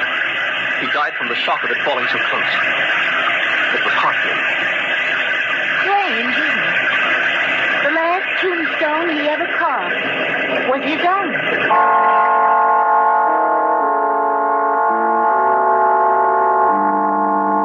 We buried Martin the next evening. There weren't many mourners. We lived too far from town to be well acquainted. At last, the few who'd come went away and left Stephen and me alone at the grave. They've all gone. Your eyes are all red, Kathy. Do you suppose he likes where we buried him? Right across the road from the house? I'm sure he does. He can sort of watch us from here if he gets lonely. It won't be us much longer, Stephen. What do you mean? Well, I can't stay here with just you. It isn't proper. Kathy, you know I wouldn't... Oh, I know, but what'll people think? I don't care about people. They're not important. Well, they are to me. I have a good reputation, Stephen, and I don't Kathy, intend... don't leave me. Oh, but I must. Losing Martin was unbearable, but if I lost you, I'd have nothing left. I'm sorry, Stephen. There'd be no one to care if I live or die. If you go, I'll be all alone. You'll find another housekeeper. Housekeeper? Oh, Kathy, dearest, don't be such a little fool. I'm not a fool. You are if you can't see how much I love you. You love me? Oh, no. How could I help it? You're sweet and fresh and lovely. And I never knew before what joy it was to watch a woman. Anything you do, the way you walk and laugh, even the way you get angry.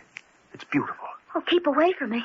I don't know what's come over you. I was content just having you about the house, being near you, but now...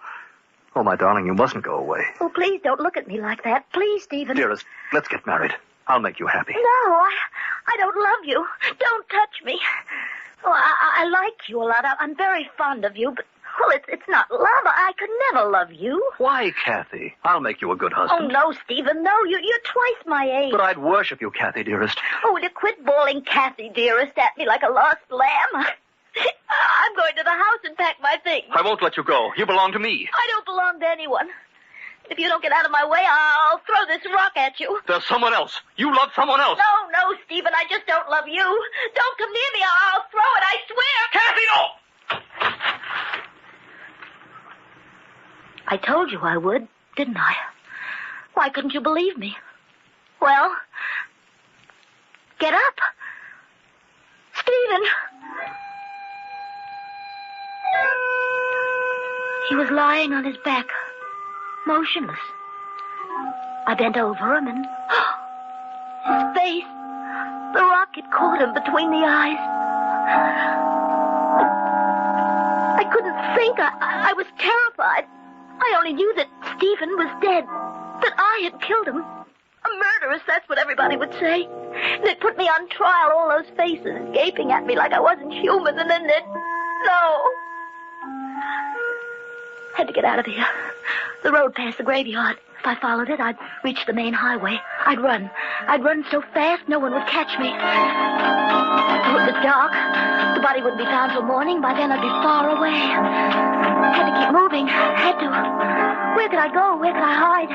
Flying down the road for hours and hours, till my legs were numb and my heart tearing at my chest, deafening me with its thunder.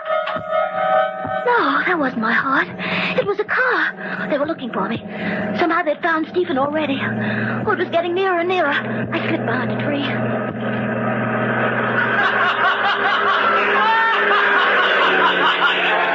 Not police. Not police at all. Picnickers. Oh, the only ones who might have seen me. They'll forget they even passed this way once they're safe at home.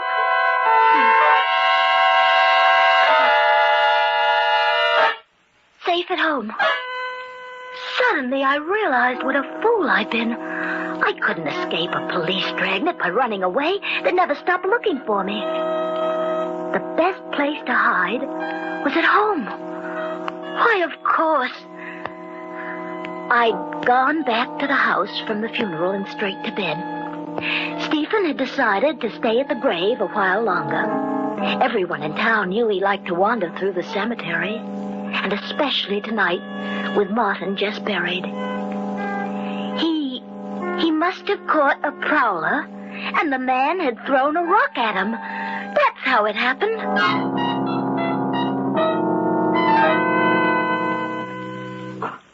I felt perfectly calm. I turned around and started back.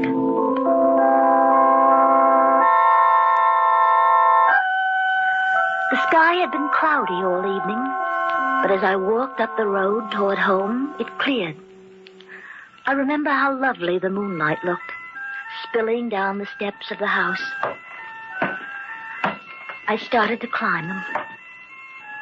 Suddenly, I had an impelling desire to see Stephen's body. Oh, I tried to fight it, but the thought of him, cold and crumpled, lying like some cast-off doll in an attic, hypnotized me. I went down the stairs and started across the road.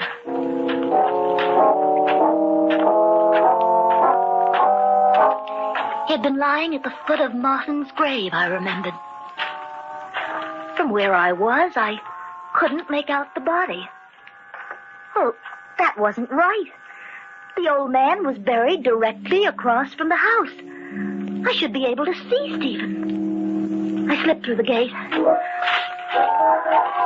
hurried to where the corpse had lain. It was gone. There wasn't a trace of it.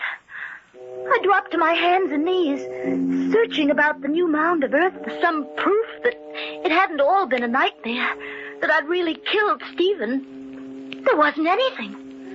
No matted grass where the blood should have dried, nothing fallen from his pockets, not even the stone with which I'd struck him. And it was so quiet, so deathly quiet, with the moon whitewashing Martin's headstone, and the one next to it. The one next to it. But there hadn't been any grave there before. And this one was fresh. As fresh as Martin's. I slowly raised my eyes and looked at the tombstone. Stephen Corey, born May 9th, 1901. Died April 20th, 1944. Why, I'd know that carving anywhere. Martin was dead. But Martin had made that gravestone.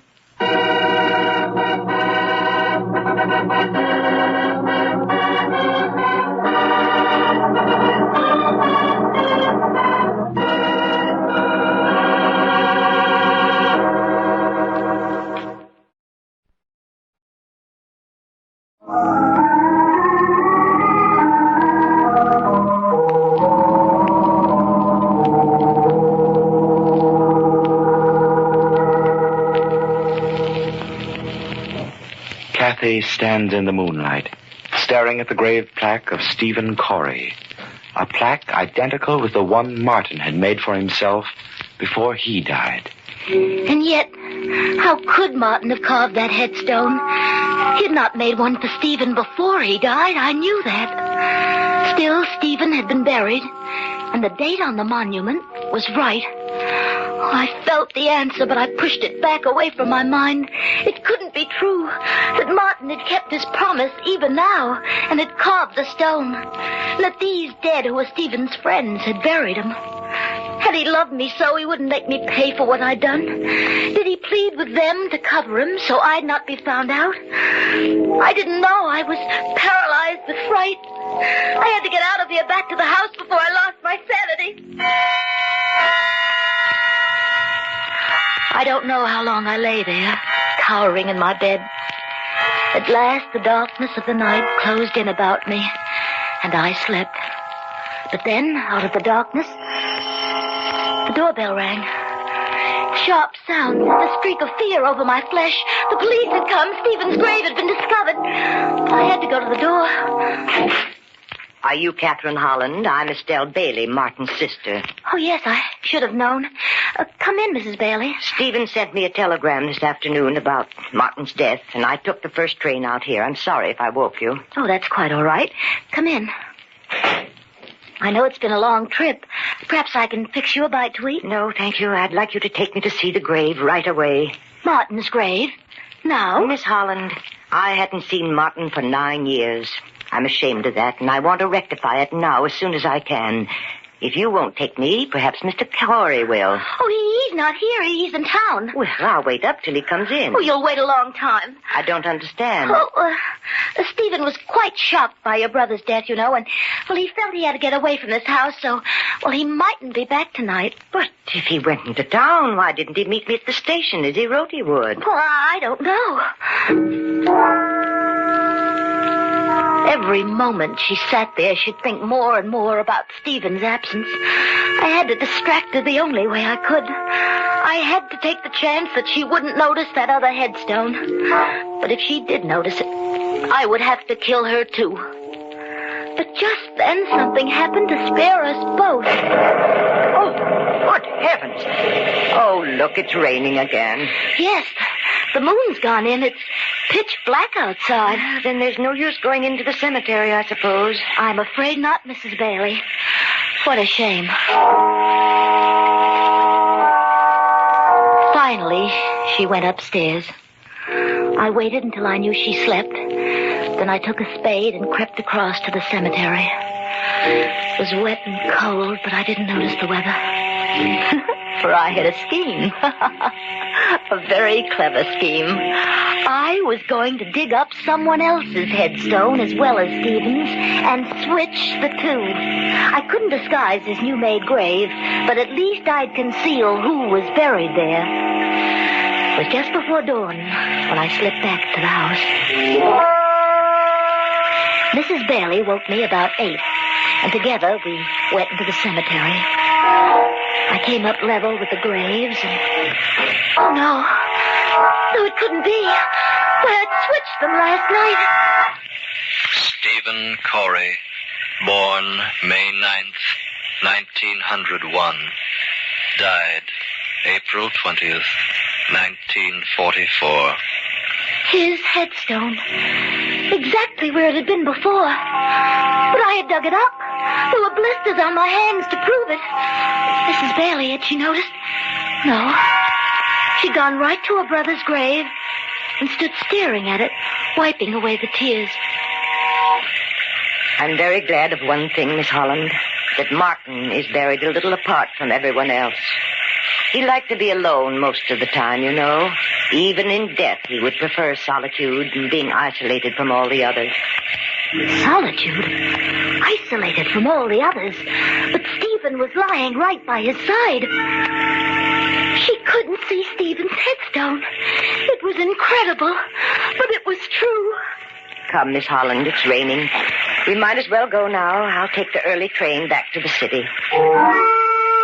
After she'd gone, the house was empty, yet full of a screaming silence. And I sat looking out at the grayness of the lonesome day. Had there really been a grave at all? Growing inside me was a grim fascination to see. The mud sucked at my shoes. Through the dusk, I walked determinedly toward that spot where the headstone stood. I slipped through the fence. Then I was standing beside the tree, leaning against it. For I couldn't believe what I saw. There, beside the others, stood a third headstone, and stretching almost at my feet, a freshly dug grave. Even before I crept forward to see, I knew what the plaque would say. Catherine Holland, born June 7th, 1923, dead April 21st, 1945. Tonight, April 21st, that was tonight, and I was still alive. Martin, listen to me wherever you are.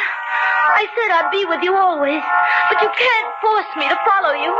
You can't force me to follow you. Tears filled my eyes.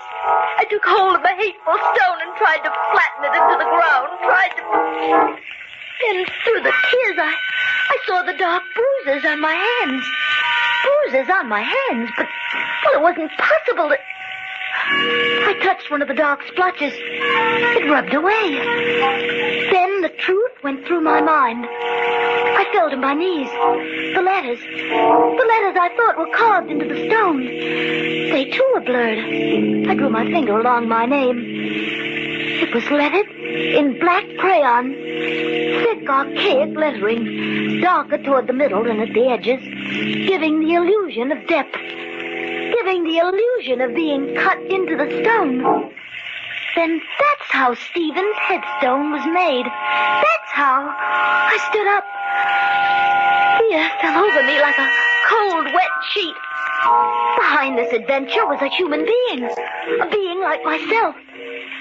Then I saw the thing in the grass, sending a tiny sparkle toward the dust-filled sky, and greedily I picked it up. A copper-colored metal cap from an eyebrow pencil.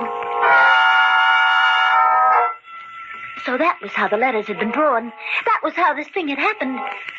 Then I knew who had done it.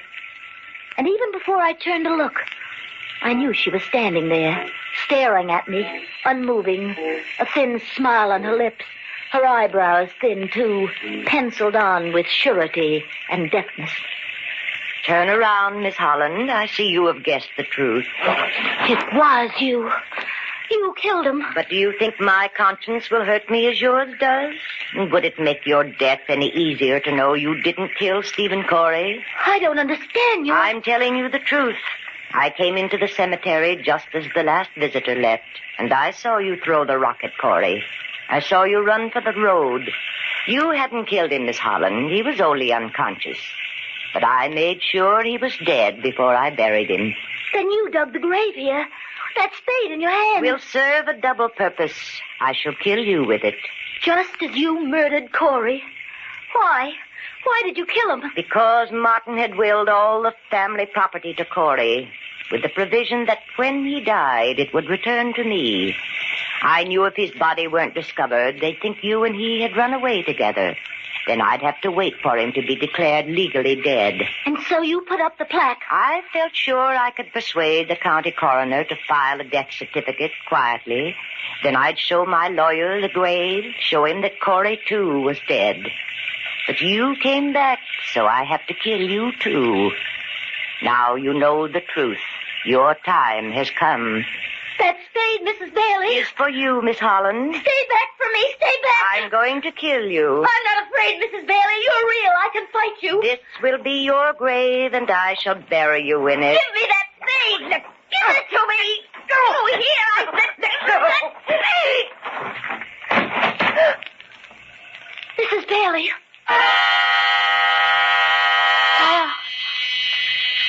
My eyes were clouded with flashes of blackness. I lay on the ground, feeling the cold, wet earth against my cheek. Without warning, it had happened. One wall of the grave gave way, and she lost her balance and fell forward into the gaping hole. Dirt from the mound began rolling down, clods of it covering the edges of her long skirt. And she lay still, silenced, at the bottom of the grave. A few wet clods of earth were still slowly tumbling down, as if they had an intelligence of their own, an intelligence that told them to bury the dead. Bury the dead. For she was dead, and she had died instantly. Her neck twisted beneath her loosened, flowing hair that hid the hideous sight of her eyebrows, thin and long. Her neck was broken, and she lay in the grave she had meant for me.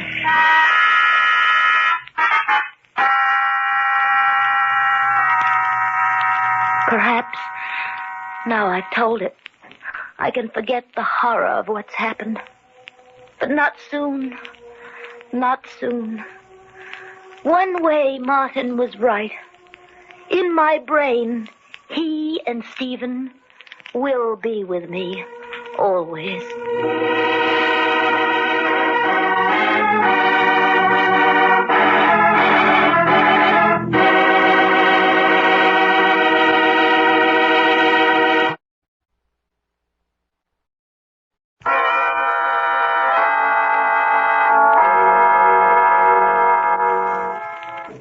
From shadows and stillness, mystery weaves a spell of strangest fascination, charging the mind with doubts and fears. For mystery is a strange companion, a living memory in the haunting hour.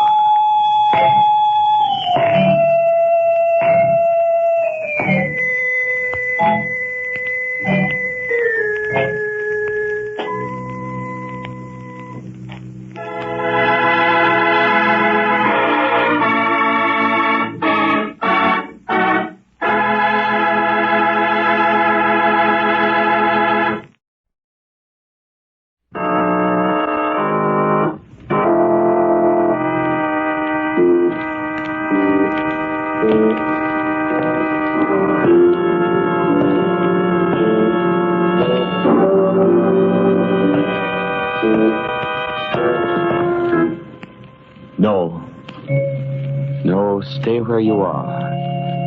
Do not break the stillness of this moment, for this is a time of mystery, a time when imagination is free and moves forward swiftly, silently. This is the haunting hour.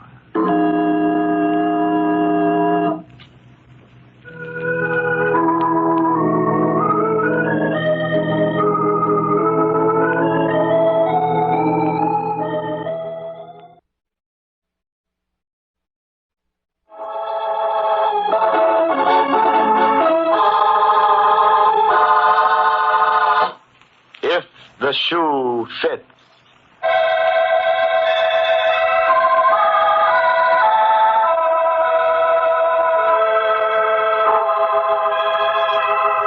It is early Sunday morning in the home of Mr. and Mrs. Destos. Mr. Destos, is dressing hurriedly while his wife prepares breakfast. Suddenly he calls to her. Helena! Helena! Gregory, please do not call like that. Come here to the kitchen. Helena, I cannot find my charm. Did you see it? How many times will I tell you, Gregory? On Sunday morning, people want to sleep a little. They do not want to hear other people screaming. Don't you hear?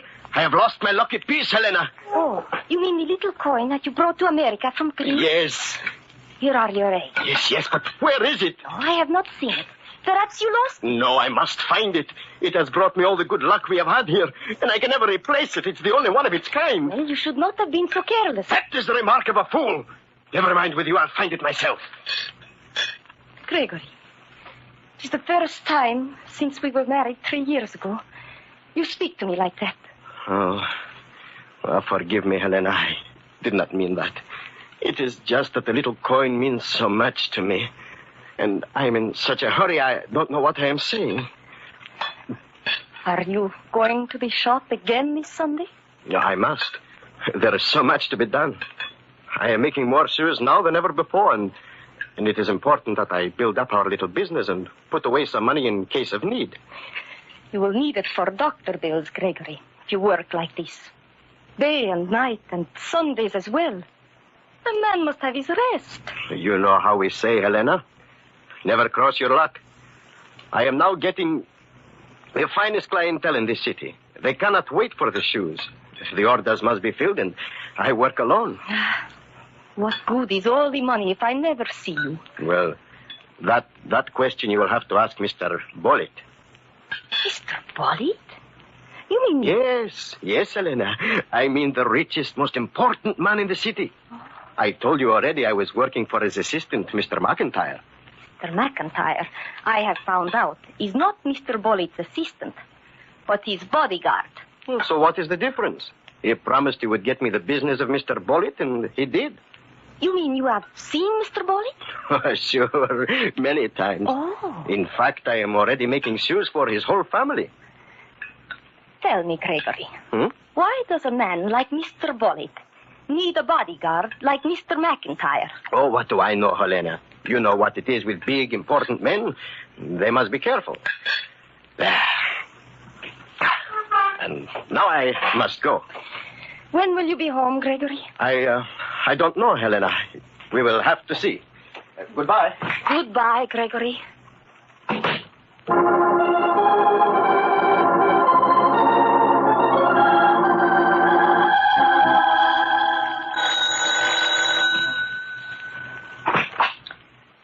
Mr. Destus live here? Yes. Is he home? Could I ask, please, your name? I'm Mr. Bollitt. Oh, Mr. Bollitt. Oh, come in, please. Come in, McIntyre. Right. Where's your husband, Mrs. Destus? He is not home. You're lying. I do not lie. Just a minute, McIntyre. Where is your husband, Mrs. Destus? I do not know. I tell you, she's covering up, boss. Let me go through the house. Just a minute. Mrs. Destus, do you recognize this coin? Oh, it is my husband's good luck piece. But where did you get it? Told you it belonged to him, boss. That's all I want to hear. You know what to do, McIntyre. Don't worry, I'll take care of him. What is wrong? What has my husband done? Don't worry, he won't do it again. And don't forget, McIntyre, if you don't find him before the day's over, there'll be a new man in your place tomorrow. I told you not to worry, boss. I'll be waiting to hear from you. Don't make it too long. We might as well go inside and sit down, Mrs. Destus.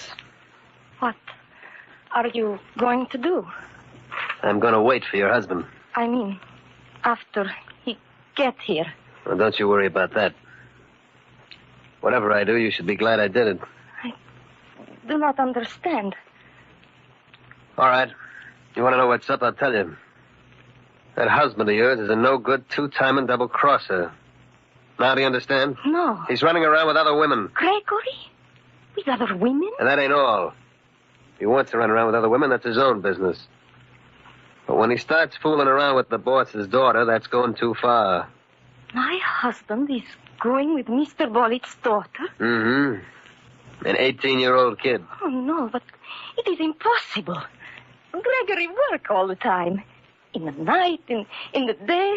How could he be able to go with anybody? All depends what kind of work he's doing at night. Could be working at having a good time, you know.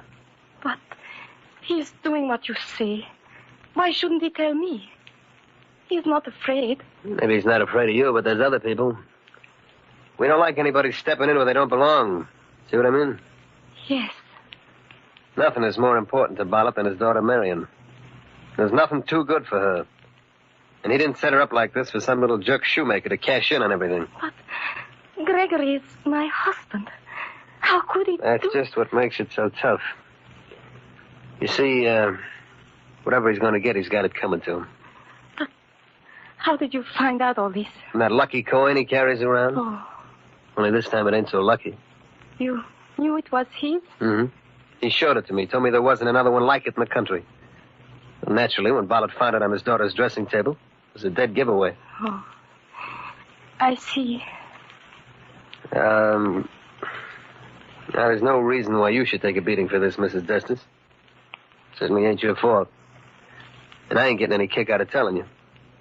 But for your own good, you might as well know what's happening. Oh, thank you. Where you going? I do not feel very good. I'm going out in the street for some air.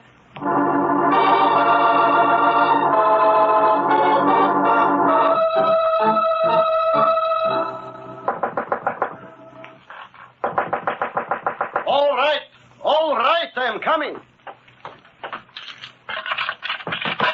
Now, have you no patience to... Helena, is something wrong? Close the door. Yes, but you... Now, what is it, Helena? You are so pale. Mr. Bollitt is looking for you. He came to our house. Oh? What did he want? He came with his assistant, Mr. McIntyre. They have found out that you are going out with Mr. Bollitt's daughter. Me? I am going out with... Please, Gregory. There is no need to try and hide it from me any longer. I know. Oh, you are fooling. First, I thought they were fooling. Then they showed me the lucky coin you had lost. Mr. Bollitt's daughter had it. Oh, what you are saying, Elena, is so strange. It does not matter. I have come to warn you. Beyond that, I have no further duty. You had better not come home. Mr. McIntyre is waiting there for you. Mr. McIntyre? Oh, but then I should go to the police. They cannot do such things in America. What would you tell the police? Do you think they would like to hear our married man is going with a single girl? Helena, you do not believe that, do you? Mr. Bollitt is not so much a fool as I. I thought you were working. But, Helena, no, there is nothing for me outside of my work and you. I swear, Helena, I have never even seen the girl. I do not even know what she looks like. Only this morning you told me you were making shoes for all of Mr. Bollitt's family. Yes, that is true. But for the daughter, I have been getting the measurements from an old pair of shoes. Oh. Sure, that is why Mr. Bollitt has been so pleased with my work. He says there is nobody but me who makes custom shoes to fit so perfect by just looking at an old pair. Oh, perhaps it is true. Would you believe them before me, Helena? I do not know. It is something we do not see that is behind this. But that does not matter now. It matters only that you believe me. Oh, we have gone through so much together, Helena. How could you think that I would do such a thing to you? But there is the coin. How did the girl happen to have it? That is what I must find out. And I must get it back. No, Gregory. You cannot do that. You must forget about it. But why? It is mine and it has brought me luck. No, you have not seen the face of Mr. McIntyre. I have seen that kind of face before. I know what he has in his mind. It is not good. But what am I to do, Helena? I cannot go away and leave you. You must, Gregory. You cannot even come home. You must leave right away. Then, when you find a place, you will write to me. And I will follow. How do I know what they will do to you if I leave? Oh, I will be all right. Then, if you say so, I will go, Helena. Listen, here is all the money I have with me. You will go right from here to the railroad station. I did not think that here in America we would have to... Goodbye, my Helena. Hurry. There is not much. Mr. McIntyre. Do not say anything. Just going out for a little walk, huh, Mrs. Destus? Led me right to him. What do you want, Mr. McIntyre? I'll tell you later. Get your hat and coat. No, you cannot take him. No? Maybe this will convince you that I can. You're going to kill him. No, I don't. Helena. Helena, you must not try to do anything. You cannot fight a revolver. Now you're being smart, Destus. Let's go. Get into that car outside. Goodbye, Helena. Don't worry. Gregory. Oh, my Gregory.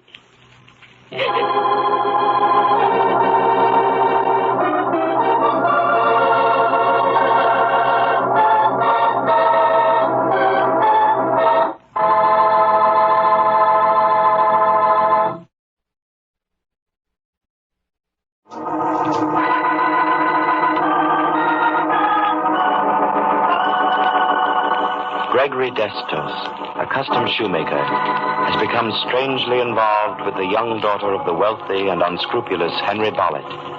And though Destos has denied any knowledge of the affair to his wife, he is forced at the point of the revolver to go off in the custody of Bollitt's so-called bodyguard, McIntyre, who has been assigned to take care of Destos. Now, after walking the streets aimlessly, thinking of something to do, Mrs. Destos returns home.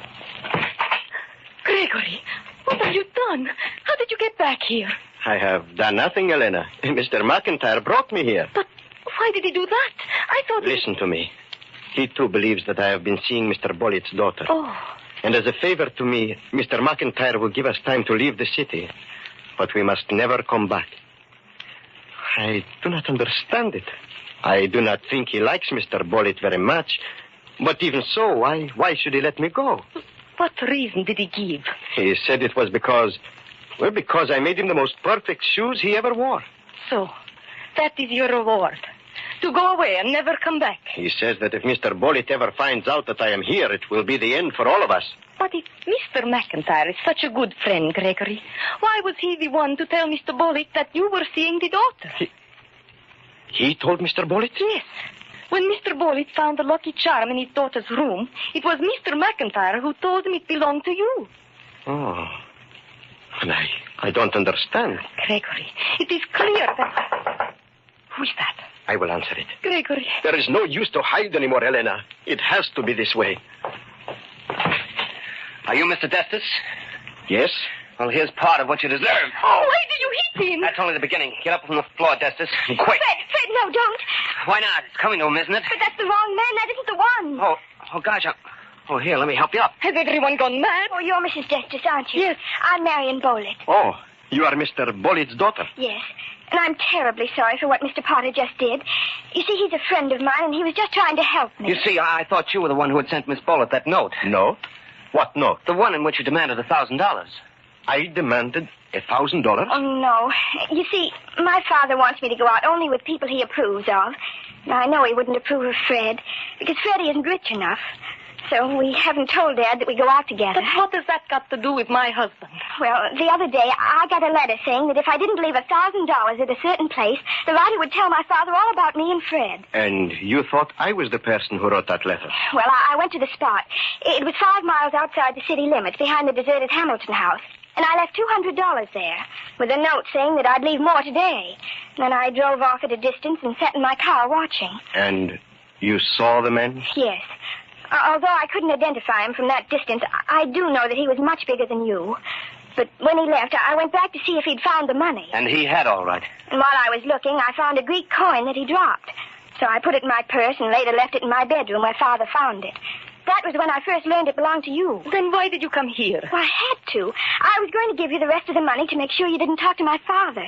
But now I know you're not the man. So, it was someone else who took away your lucky coin, Gregory, to make it look like you? Yes. Well, I'd sure like to lay my hands on him. I think I am beginning to see why Mr. McIntyre wants me to go away. Are you talking about my father's assistant? Yes. He wants my husband to leave the city. Your father thinks that Gregory is going out with you. But how would he get an idea like that? Mr. McIntyre advised him. Then, do you think that... Why, of course. It's as clear as the nose on your face. But what can we do? Wait, I have an idea. Where did you say you left the $200, Miss Bullitt? Behind the old deserted Hamilton house. You know where that is, don't you? Yes. Yes, it has been empty for many years now, has it not? At least 5 years. But how can that help us? What time is it now? It's 6 o'clock. Uh-huh. It will be light for about 1 hour more. You mean you want to go out there tonight?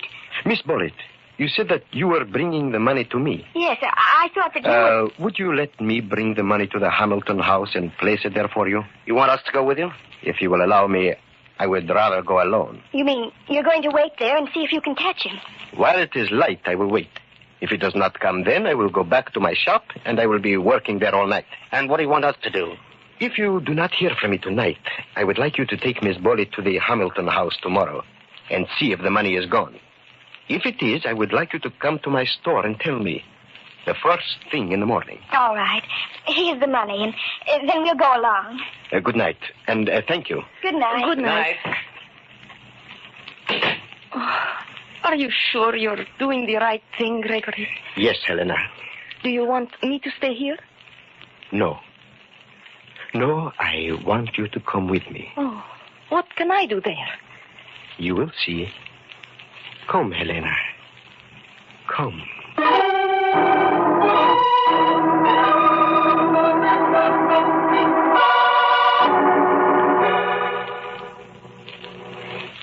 It is darkening quickly, Gregory. Yes, I must work quickly. Here. Here is the place where Miss Bullitt must have put the money last time. Now, we put this in the same place. Yes, so. And now, you stay here, Helena. Here? Are we going to wait for him to come? No. But where are you going, Gregory? There is something I must find. What is it? It must be here. But why must I stay here? Because I do not want you to... Uh-huh. Yes, I found it. The man has left something he didn't know about. Come here, Helena. What have you found? It had to be here. Look, do you see what I mean? Oh, yes, Gregory. I see what you mean. As soon as I have it, we will go back to the shop. I will be working all night, Helena. All night.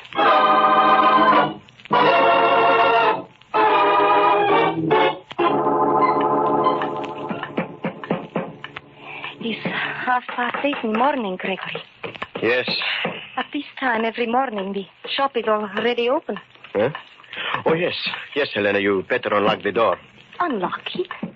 But if Mr. McIntyre comes here and finds you, what then? I think now we are ready for Mr. McIntyre, Helena. I hope so. Who is that? Oh, it's Miss Bullitt and the young man. Good. Let them in.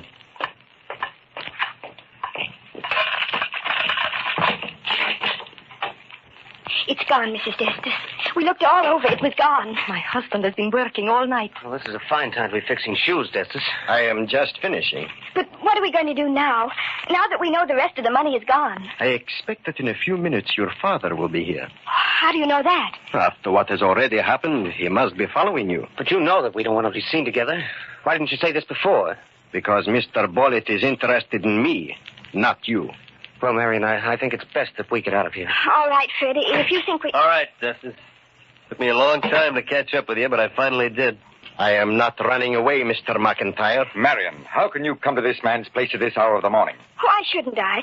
Mr. Destus is trying to help me track down a criminal who's been blackmailing me. Blackmailing you? Yes, and trying to incriminate Mr. Destus at the same time by leaving his possessions where I could find them. You talking about that Greek coin? You mean he didn't give it to you? No, he didn't. I found it. Wait a minute. You mean somebody's been blackmailing you and trying to throw the blame on Destus? Yes, Mr. Bullitt.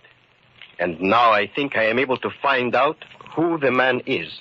How can a shoemaker suddenly become a detective? I know very little besides making shoes, Mr. McIntyre. I make them to live. But now I have made one to save my life. What are you talking about? I went to the place where your daughter left the blackmail money. There I found something that the man did not know about.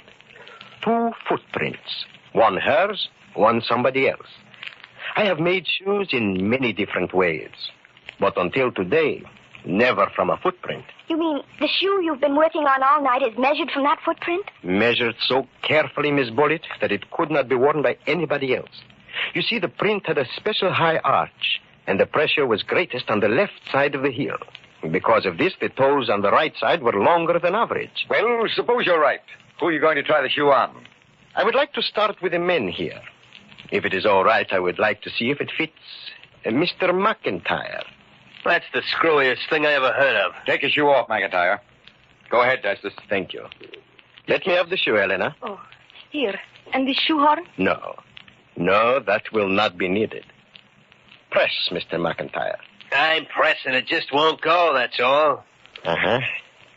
Will you remove your shoe, Mr. Potter? Do you mean that Fred...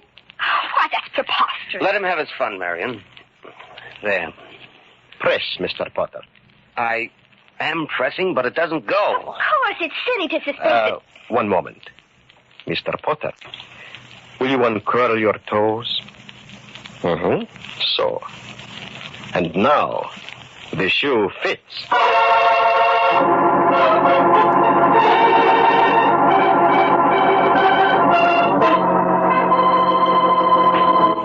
It is amazing how you fashioned that shoe from a simple footprint, Destus.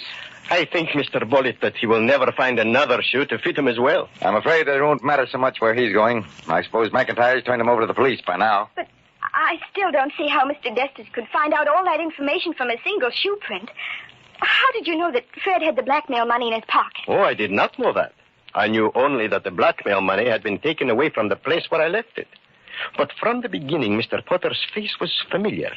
Then I remembered the day my lucky coin disappeared, there was a man in my shop, and he was asking me for prices. Tell me, Miss Bullitt, did Mr. Potter ever have a mustache? Why, yes. He just shaved it off a few days ago. And sometimes he wears glasses? That's right. Of course, I could not ask these questions before. Naturally. But that proves conclusively he was the man. You deserve a lot of credit for this, Destus, and I'll see that you get it, too. Well, come along, Marion. Perhaps you'll listen to me in the future. Goodbye, Mr. and Mrs. Destus. Goodbye. Oh, Gregory, it is over. Like being free again. Is it not wonderful? So wonderful, Helena. I think I will take a holiday. We will go home now and go to sleep.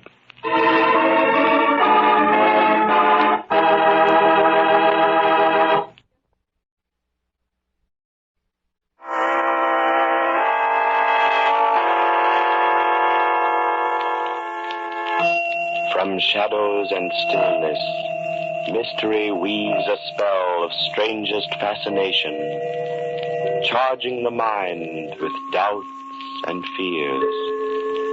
For mystery is a strange companion, a living memory in the haunting hour.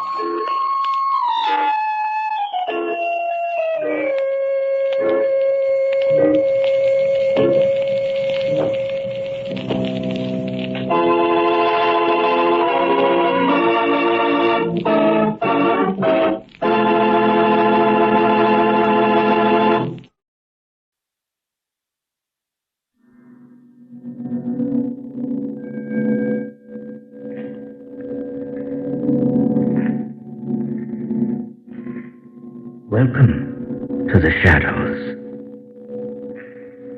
Old stories line the shelves of our dusty archives. Stories of dreams, mystery, horror. We would like to bring one of our early radio tales back to life during this half hour. Let's see. Here's an alcove marked for madmen only. Shall we see what it holds? Maupassant, Kafka, H.P. Lovecraft. Nikolai Gogol. A diary. Diary of a madman. Published in 1835. That was long before madness could have been diagnosed by psychiatry.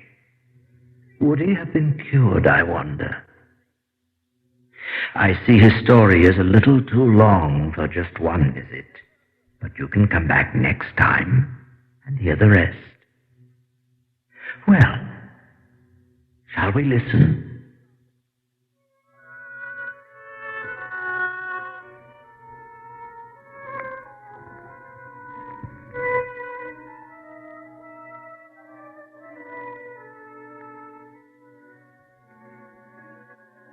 October the 3rd.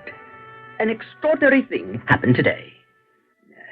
First of all, I got up rather late. Here are your boots, sir. Ah, Martha. What time is it? Just 10 o'clock, sir. 10 o'clock. Impossible. I heard the clock strike 10 hours ago. Yes, sir. Just 10, sir. Oh, I must say, I'd as soon have skipped the office altogether. The chief of my division. Oh, the way he treats... Tell me, my good man, why is it you're always in such a muddle? You dart around like a hen on a hot griddle and get your work in such a mess the devil himself couldn't straighten it out. It's just like you to start a new heading with a small letter. Look at that. Give no date, no reference number. Oh, muddle-headed. This is old Crane. I know what it is, too. He envies me. He envies me because I sit in the director's office and sharpen his quill. Oh, if it weren't for the prestige, I really would have left that department long ago.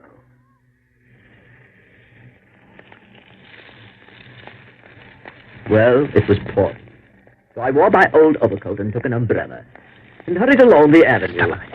Look, there at the carriage. Just stopped in front of the store. Don't you recognize it? It's the director. Yes. How can he possibly be here? Must be his daughter. His daughter. Oh, quick, against the wall. Is her? Oh, look at her fluttering out of the carriage like a bird. Oh, God, I'm lost. Quick, hide. She recognized your coat. What about my coat? Oh, it's stained and out of style. Quick, in this doorway. Oh, never mind. She's gone into the store. Why did she come out in this pouring rain? And tried to deny after this that women have a passion for buying clothes. She left her lapdog in the street. She's called Madgie. Yeah. Madgie. Then another dog joined her. Hello, Maggie. Hello, Fidel. Well, I'll be damned. Talking. Shame on you, Maggie. You haven't written me. Oh, I've been sick, Fidel. What the devil is going on? Dogs can't talk. So sorry to hear that, Maggie. Well, drop a line soon. I've got to run. Dogs can talk. They can. Oh, it's not so unusual. The world has seen similar occurrences. In England, a fish broke surface and uttered a couple of words. Well, I've never heard of a dog that could write. Oh, of course, not only gentlemen can write. Correctly, anyway. It was all very surprising. But I must confess. Crippling shopkeepers. Lately I have been hearing things and seeing things that no one else does. But that's no sort of writing. Anyhow, I followed the women and their dogs through the rain. No commas, no periods. I recognized the house they entered. Terrible spelling. They went up to the 5th floor. Well, good. I wouldn't go in now. I'd make a note of the place and wait for the first upturn.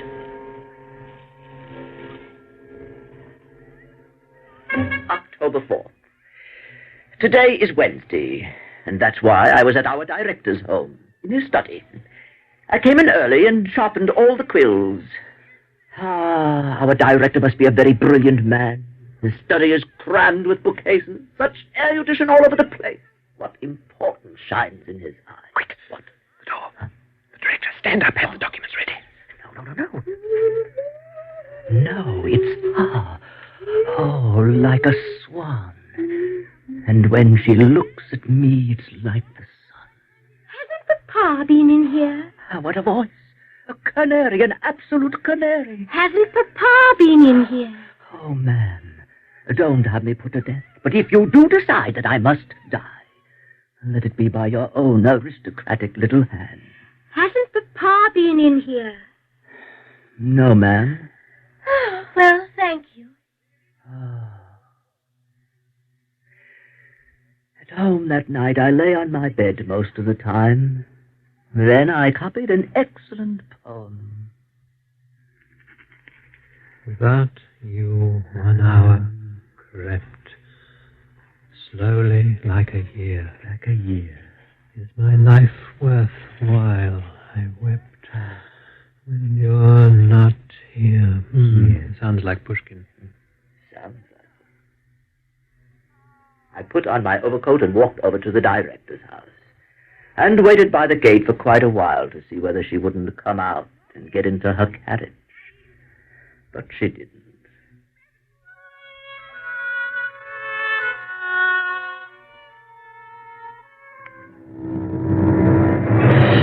November 6th.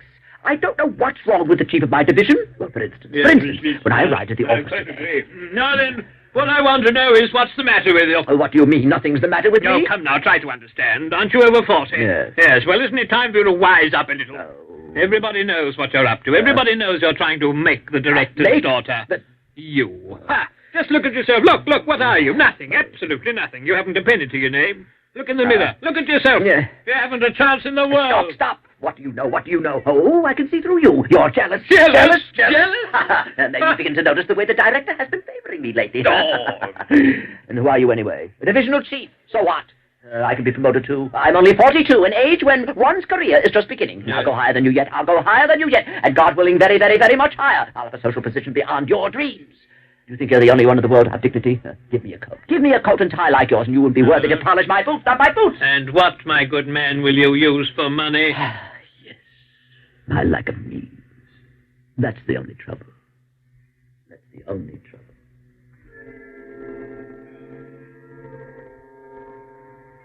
November 8th. Went to the theater. There was a vaudeville show full of amusing things. Making fun of everybody, even lawyers.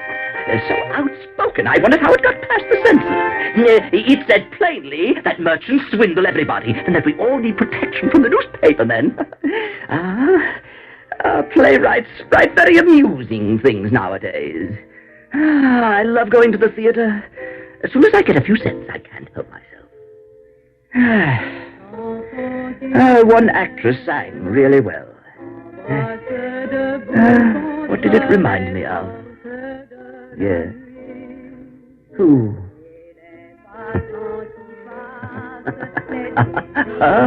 Yes. Oh, what a rogue I am. Never mind.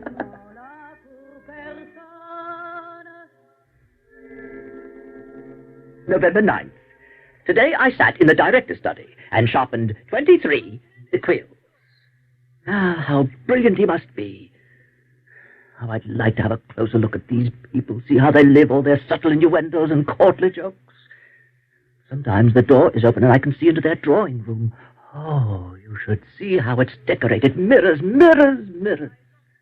Fine pieces of porcelain. How I'd like to see into her room. Oh, her boudoir.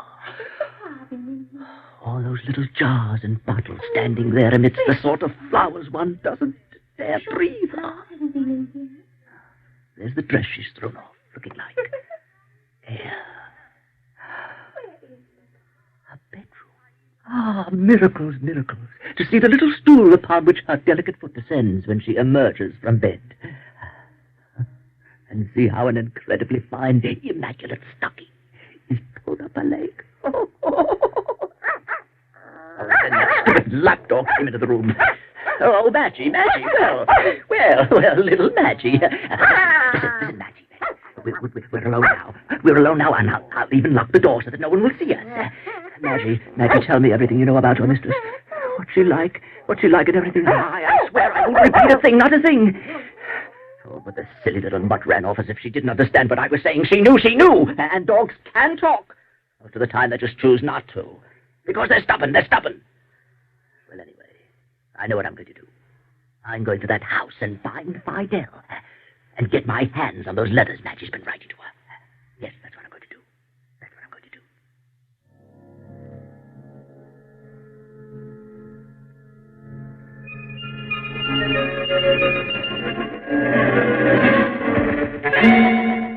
November 12th. At 2 p.m., I went out determined to find Fidel and question her. I found the house and went upstairs. Yes? Excuse me, do you have a dog by the name of Fidel? Yes, why? I want to have a talk with her. What? I said I want to have a talk with your dog. What? The girl was stupid. I could see from the start how stupid she was. Oh, there's the mutt. Now then. Get out, leave her alone. Oh, you repulsive little creature. Bite me, will you? There's your basket. Just I'm looking for her. And underneath, underneath in the straw, what do I find? What do I find? The letters. I knew it. The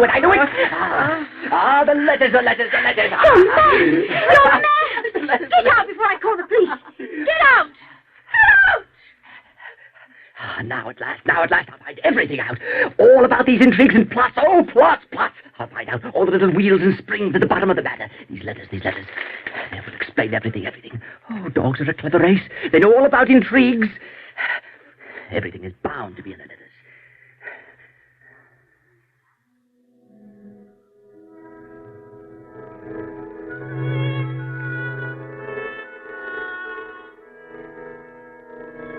But it was too dark when I got home. I can't read too well by candlelight. So I lay on my bed and waited until morning.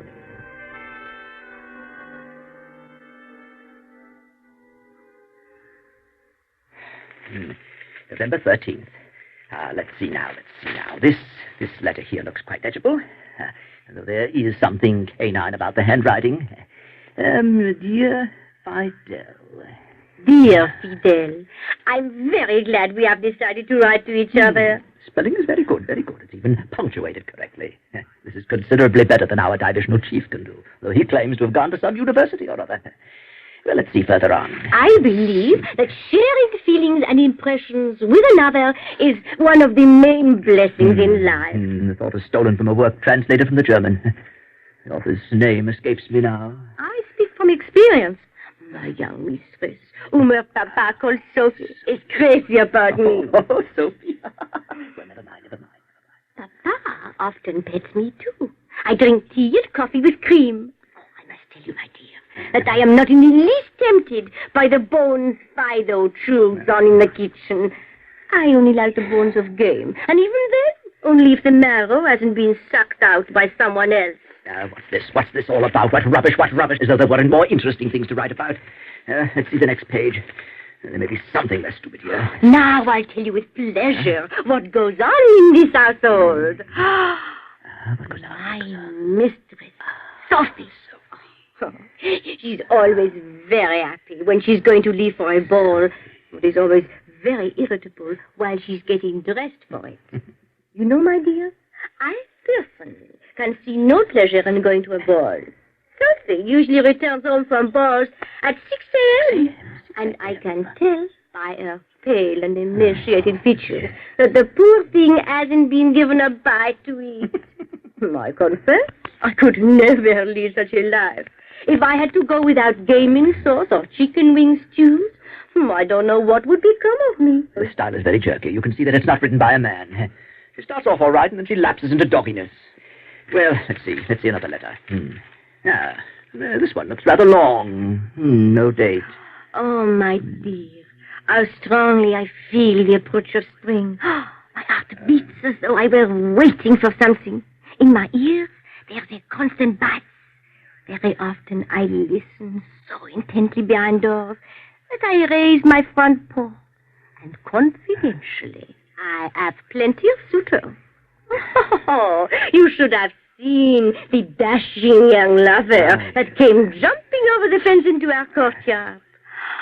His name is Treasure, and he has such a nice face. Oh, damn it, what rubbish this is. How much of a letter is going to fill up with such stupid stuff? I'm after people, not dogs. I need spiritual food, and I'm served these inanities. Well, let's skip a page. Maybe we'll find something more interesting. Sophie was sitting at the table sewing something. Suddenly, the manservant came in and announced someone. Show him in, Sophie said. She hugged me hard and murmured, "Oh, Maggie, darling, if only you knew who that is. He's a guards officer. His hair is black, and his eyes are so dark and so light at the same time, like fire." And Sophie rushed out. A minute later, a young officer with black side whiskers appeared. He went to the mirror and smoothed his hair. Then he looked around the room. I growled a little and settled down by my window. Soon, Sophie came back, greeted him gaily, while I pretended to be busy looking out of the window. In fact, however, I turned my head sideways a little so that I could What they say. You cannot imagine, Fidel, dear, the silliness of that conversation. Oh, no, I said to myself, this officer doesn't compare to Treasure. Evans, what a difference. Really a tremendous difference. I wonder what she finds in her officer. What on earth can she admire in him? Yes, here I tend to agree. Something seems wrong. It is quite unbelievable that this officer should have swept her off her feet. Well, let's see here. If she likes the officer, I think she'll soon be liking the civil service clerk who sits in Papa's study. That one, my dear, is a real scarecrow. He looks a bit like a turtle caught in a bag. Which clerk can that be? Which clerk can that be? He has a funny name, and he's always sitting sharpening quills. The hair on his head is like straw. Papa sends him on errands like a servant. That filthy little car seems to be trying to get even. Why is my hair like straw? Sophie can hardly control her laughter when she sees him. You wretched, lying little dog. What a filthy, poisonous tongue. As if I didn't know. It's all your jealousy. I know whose tricks these are, too. I recognize the hand of our divisional chief here. For some reason, that man has sworn undying hatred for me. He's trying to harm me. Yes, he is. He's trying to harm me. Harm me every minute of the day and night. Oh, still, let's see. One more letter. It may make it clear. My dear Fidel, forgive me for not writing to you all this time. I've been going around in absolute ecstasy. I agree without reservation with the philosopher who said that love is a second life. Moreover, a lot of things are changing in our household. The officer comes here every day now. Sophie is madly in love with him. Papa is very gay. I even heard Gregory say that the wedding is close at hand. Because Papa always wanted to see Sophie married to an high official or to an army officer with a brilliant career ahead of him. No, I can't go on. High officials, senior officers, they get the best things in this world. You discover a crumb of happiness. You reach out for it, and then along comes a high official or an officer and snatches it away. Oh, damn it. I would so much like to become a high official myself. Not just to obtain a hand in marriage either, no. No, I'd like to be a high official just so that I could watch them jump around to my benefit. I'd listen for a while to their courtly jokes and innuendos, and then I'd tell them what they could do with themselves. Oh, it hurts, though. It hurts. Oh, damn it. I saw those little dogs let it to shreds. December 3rd. Impossible. Lies. There can't be a wedding. Well, he has a commission in the Guards. So what? Does he have a third eye in the middle of his forehead or a golden nose? Why am I a clock? Why am I a clock? Why should I be a clock? Maybe you only appear to be a clock. Maybe you're a general. Maybe I don't really know who I am. You know, there are plenty of instances in history when somebody quite ordinary, not necessarily an aristocrat, some middle-class person, even a peasant, suddenly turns out to be a public figure. Maybe even the ruler of a country. Yes. Now, if a peasant can turn into someone so important, where are the limits to the possibilities for a man of breeding? I can see myself entering a room in a general's uniform. Yes. An epaulet on my right shoulder, an epaulet on my left shoulder, a blue ribbon across my chest. Yes. How that would be. Well, you can't be promoted to anything like that overnight. What I'd like to know is, why am I a clock? Yes, why are you a clock? Why precisely a clock? December 5th. I read all the papers this morning. Strange things are happening in Spain. I don't understand it at all. They write that the throne has been vacated. Yes, and that the ranking grandees are having difficulty in selecting an heir.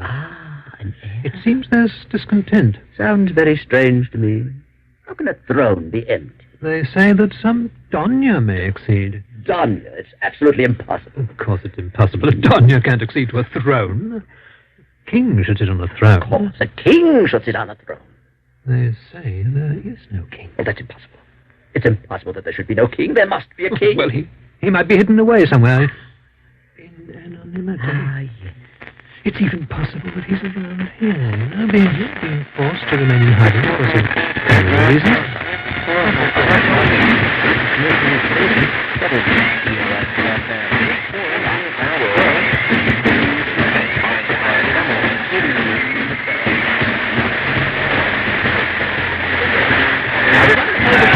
office, but various considerations held me back. I couldn't get those Spanish affairs out of my head. How can a Doña possibly become a ruler? They won't allow it. Of course they won't allow it. In the first place, England won't stand for it.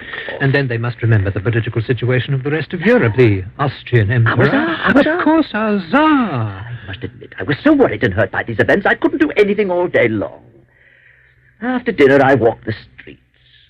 Uphill, downhill. Came across nothing of interest. Then mostly lay on my bed and thought about the Spanish question.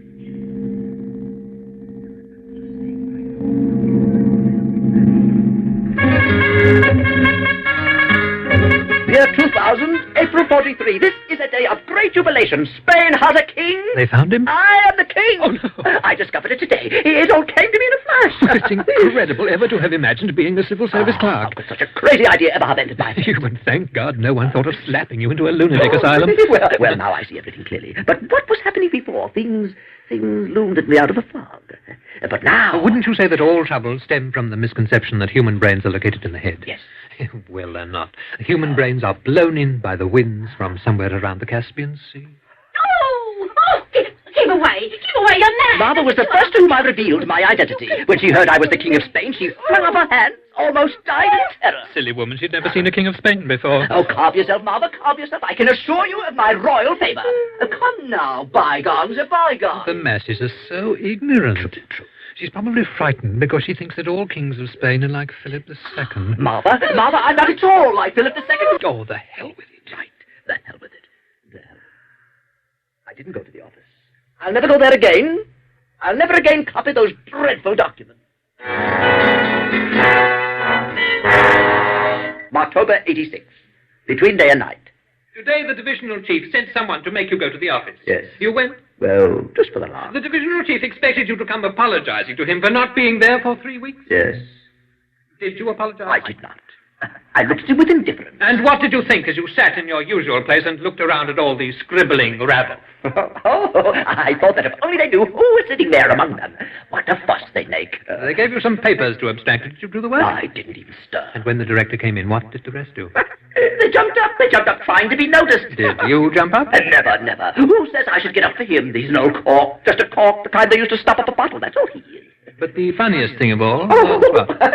Even when they gave me a paper to sign. Yeah. Do you know where they expected me to sign it? In the corner, under clerk such and such. Yes, imagine. What did you do? I signed it in the space reserved for the director. The very one. What name did you sign? I signed Ferdinand VIII. You didn't. Yes, I did. And what happened? All silence. But I merely waved my hand and said graciously, dispense with the manifestation of allegiance, and walked out of the room. And what did you do then? I went straight to the director's house. Was he at home? No, he wasn't. And you then proceeded straight to her boudoir? Oh, she was sitting in front of her mirror. And when she saw me... Did you tell her that you were the King of Spain? Certainly not. I simply told her, Madam, you cannot imagine the happiness awaiting you, and despite all our enemies' intrigues, we will soon be together. Get out, you idiot! Women are such perfidious things, really. Never really understand them. Never really understand them. Who is woman really in love with? The devil, of course. Devil? Of course. You can see it. Just look over there. Do you see in the front tier of the boxes? She's raising her lorgnette. Yes. She's looking at the fat man over there with the star. No, she isn't. Nothing of the sort. She's staring at the devil. Where? There, hiding behind the fat man's back. Look, he's hidden himself in the star.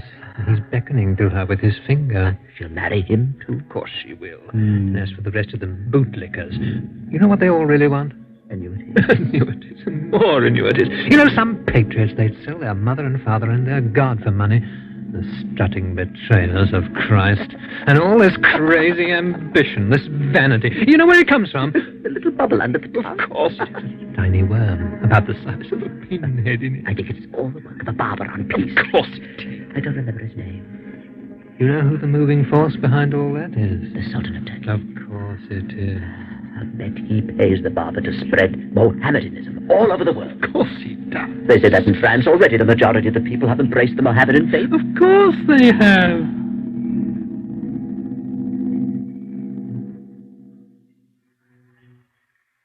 That was the first half of The Diary of a Madman by Nikolai Gogol.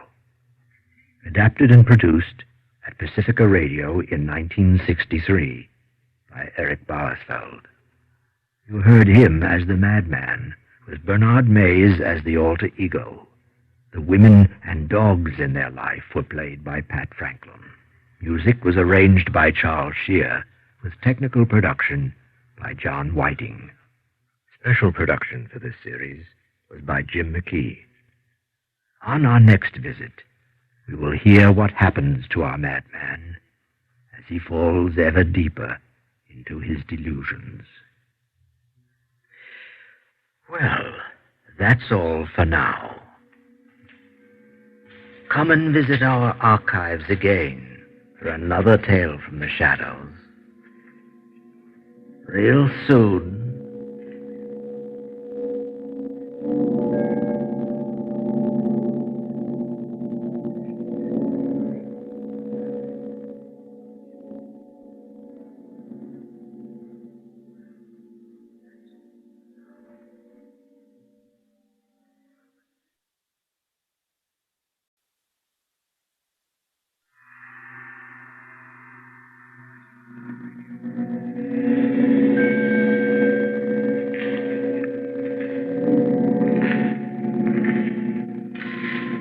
Welcome to the shadows. Old stories line the shelves of our dusty archives. Stories of dreams, mystery, horror. We would like to bring one of our early radio tales back to life during this half hour. Let's see. Ah, yes. We were hearing the pages of a diary. The Diary of a Madman by Nikolai Gogol. There at the carriage. Just stopped in front of the store. Don't you recognize it? It's the director. Yes. But what can he possibly need here? Must be his daughter. His daughter. Oh, quick, against the wall. Is... Oh, look at her fluttering out of the carriage. Like a bird, like a bird. Oh, God, I'm lost. Lost. Quick, hide. She recognized your coat. What about my coat? Oh, it's stained and out of style. Quick, in this doorway. Oh, never mind. She's gone into the store. How did she come out in this pouring rain? And tried to deny after this that women have a passion for buying clothes. She left her lapdog in the street. She's called Maggie. Yeah. Maggie. Then another dog joined her. Hello, Maggie. Hello, Fidel. Well, I'll be damned. Talking. Shame on you, Maggie. You haven't written me. Oh, I've been sick, Fidel. What the devil is going on? Dogs can talk. So sorry to hear that, Maggie. Well, got the life soon. I've got to go. Dogs can talk. They can't. Oh, it's not so unusual. The world has seen similar occurrences. In England, a fish broke surface and uttered a couple of words. Well, I've never heard of a dog that could write. Oh, of course, not only gentlemen can write. Correctly, anyway. He longed to improve his lowly social position by marrying the director's daughter. But how could he know how she felt about him unless he read the letters that her poodle Maggie wrote to her friend, Fidel? Yes? Excuse me. Do you have a dog by the name of Fidel? Yes, why? I want to have a talk with her. What? I said I want to have a talk with your dog. What? The girl was stupid. I could see from the start how stupid she was. Oh, there's the mutt. There's the mutt. Now then. Get out! Get out! Leave her alone! Oh, you repulsive little creature. Bite me, will you? There's your basket. There's your basket. Just find the people. And underneath. Underneath in the straw. What do I find? What do I find? The letters, the letters. I knew it. The letters. Don't move! Get out before I call the police! Get out!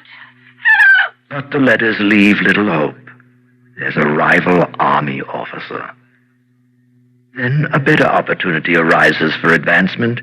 Strange things have been happening in Spain. I don't understand it at all. They write that the throne has been vacated. Vacated? Yes, and that the ranking grandees are having difficulty in selecting an heir. An heir? It seems there's discontent. Sounds very strange to me.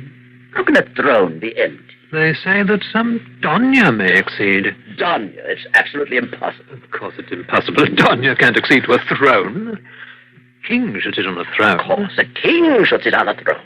They say there is no king. Well, that's impossible. It's impossible that there should be no king. There must be a king. Well, he might be hidden away somewhere in anonymity. Yes.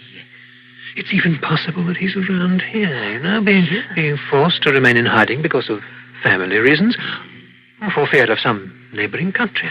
France. Of course, France. Forced to remain in hiding. Well, there may be other reasons. Year 2000, April 43. This is a day of great jubilation. Spain has a king. They found him? I am the king. Oh, no. I discovered it today. It all came to me in a flash. Well, it's incredible ever to have imagined being a civil service clerk. Such a crazy idea ever invented by You would thank God no one thought of slapping you into a lunatic asylum. Well, now I see everything clearly. But what was happening before? Things loomed at me out of the fog. But now... Wouldn't you say that all troubles stem from the misconception that human brains are located in the head? Yes. Well, they're not. Human brains are blown in by the winds from somewhere around the Caspian Sea. We continue now with the final entries of The Diary of a Madman by Nikolai Gogol. No date. A day without date. Went along Nevsky Avenue incognito. There's the Tsar riding past. Everyone's removing his hat. Well, I will too. I don't want to give the least sign that I'm the king of Spain. No, it would be undignified to reveal one's identity here in front of all these people. It would be more proper to be presented in court first. What's prevented me so far is the fact that I haven't yet got a royal Spanish attire. You know, you should get hold of a royal mantle of some sort. Well, I thought of having one made. Those are so stupid. They're not really interested in their trade nowadays. Actually, they go in for speculation. Most of them end up by mending roads. I know what I'll do. I'll make a mantle out of my best coat. Oh, better do it yourself. Of course I will. I'll lock my door so that no one sees me. Now I'll have to cut this coat into ribbons with the scissors. A mantle, after all, has a completely different style. A completely different style.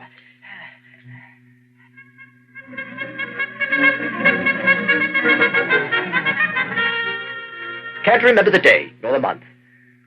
Damned if I know what's going on. Well, the mantle is ready. You're still not ready to be presented at court? No, why not? Your retinue hasn't yet arrived from Spain. That's right, my retinue. The absence of a retinue would be incompatible with my dignity. Yes. I'll wait. We should be here at any time. First date. I'm puzzled by the unaccountable delay in the arrival of my retinue. What can be holding them up? I went to the post office to inquire whether the Spanish delegates had arrived. Oh, but the postmistress is an utter fool. No. There's no Spanish delegates around here, but if you'd like to mail a letter, we'd be delighted to accept. Letter? What the devil is she talking about? What letter? Letter my foot! The druggists write letters.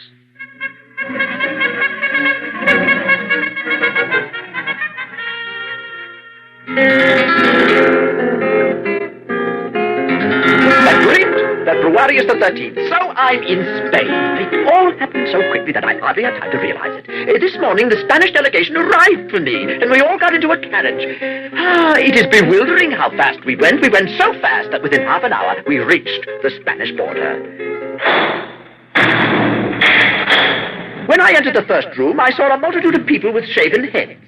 Dominican or Capuchin monks, no doubt. They always shave their heads. Come on! The manners of the King's Chancellor leading me by the hand was certainly very strange. Now you sit quiet in here and don't call yourself King Ferdinand again, or I'll beat the nonsense out of your head. Oh, come now, Chancellor, we're alone now. I know that I'm being tested, and I refuse to submit to this indignity any longer. All right, then I won't. That hurt terribly. But I didn't let out a cry. I contained myself, remembering that this is customary procedure among knights on initiation into an exalted order. To this day, they adhere to the chivalric code in Spain. Stupid idiot. Left to myself, I decided to devote some time to affairs of state. Tomorrow, as foreseen by the famous English chemist Wellington, the Earth will mount the moon. Yes, I confess I'm deeply worried about that. Particularly when you consider the moon's extraordinary sensitivity and fragility. The moon, of course, is made in Hamburg. I must say they do a very poor job. England doesn't do something about it. It's a lame Cooper that makes the moon, and it's quite obvious that he has no conception of what the moon should be. He uses tarred rope and olive oil. That's why the stench is so awful all over the earth. We are continually forced to plug our noses. And that's why the moon itself is such a delicate ball that men cannot live there. Only noses. Certainly. That's why we can't see our own noses. Of course, they're all on the moon. And when you think what a heavy thing the Earth is. That's right. When the Earth mounts the moon, all our noses will be crushed to a powder. What are we to do? Hurry, we better warn the Capuchin monks. Yes, of course. We must warn them immediately. Immediately. Hurry. Hurry. Gentlemen. Gentlemen, we must save the moon. The Earth is preparing to mount it.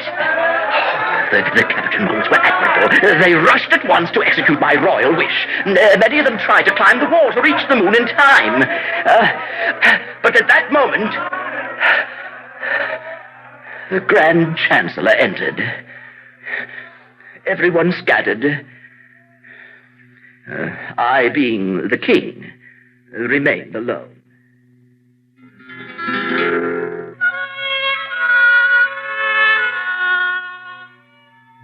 January of the same year, which happened after Februarius. I still can't make out what sort of a place Spain is. The customs and the etiquette of the court are quite incredible. I don't see it. I don't grasp it. It's incomprehensible. They shaved my head. They shaved my head. Even though I shouted with all my might that I did not want to become a monk. They began to drip cold water on my head. I've never been through such torture. Who can understand the point of such peculiar customs? Stupid, it's senseless. And the irresponsibility of the kings who never got around to outlawing this custom, it's quite incomprehensible. I can't grasp it. There are indications that would make one wonder whether one hasn't fallen into the hands of the Inquisition. Inquisition? That Chancellor, for instance. The Grand Inquisitor himself? Yes, but then how could the king be subjected to the Inquisition? True. Oh, true. Unless this is the work of some other country? Yes, that fellow Polignac. That Polignac is an absolute beast. He swore to drive me to my death. Oh, there's no end to his maneuvers. And he is himself being led by the English. Of course, the English are great politicians. They spread the seeds of dissension everywhere. Everywhere. As the whole world knows, when England takes snuff. France sneezes. Sneezes.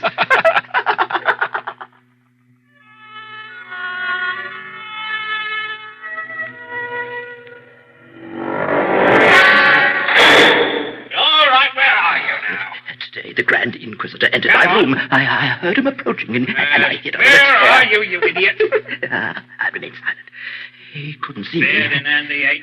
Come on, out of there. Oh, it's a trick. It's a trick. Oh, no. Come on. They won't get me that way. They'll pour water on my head again. Now, where are you? There you are. You can Spain under a chair. Come out there. Come on. No. This'll teach you. He beat me terribly. It's all right. He's gone. Come now. Think of your latest discovery. That'll make you feel better. Which discovery? The one about roosters. Ah, yes. Every rooster has his own Spain. That's right. Of course he has. But he hides it. Of course he does. He hides it under his feathers. Of course, his feathers.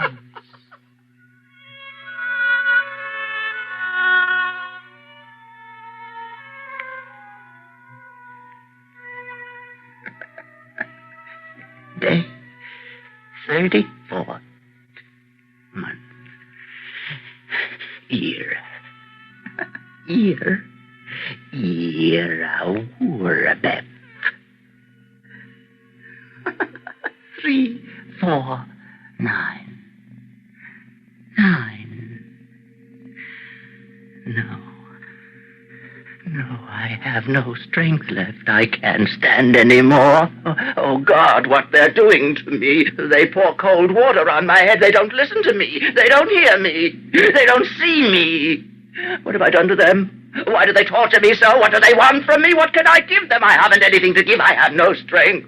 I cannot bear this suffering. My head is on fire, and everything goes round me in circles.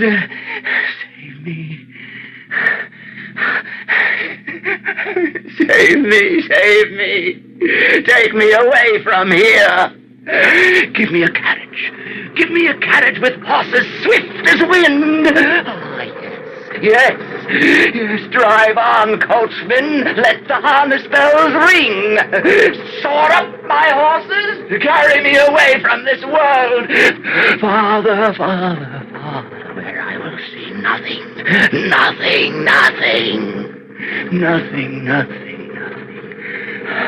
Ah, there's the sky smoking before me.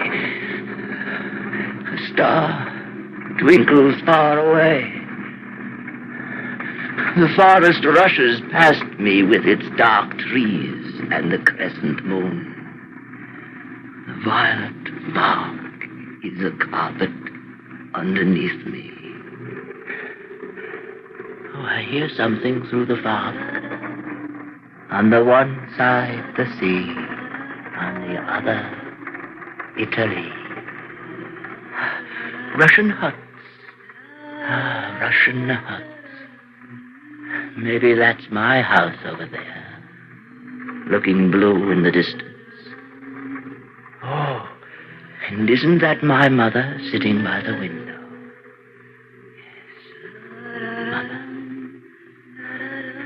Mother, save your wretched son. Let your tears fall on his sick head. See how they torture him. Hold me in your arms. There's no room for him in this world. They are chasing him, Mother. Mother, take pity on your sick child.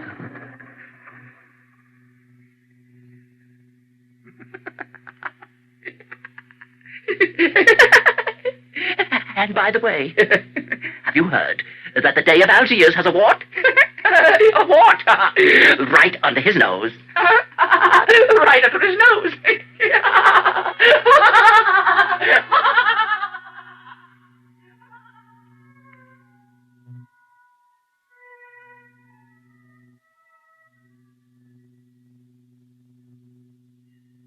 And so ended The Diary of a Madman by Nikolai Gogol, adapted and produced a long time ago by Eric Bauersfeld, who was heard as the Madman, with Bernard Mays as the alter ego and Pat Franklin as the women and the dogs.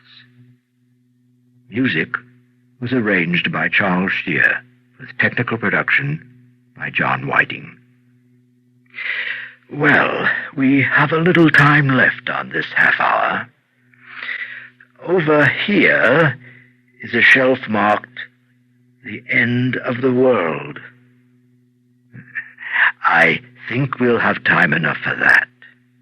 A vignette about an old man whose job it is to row certain people across a very particular river.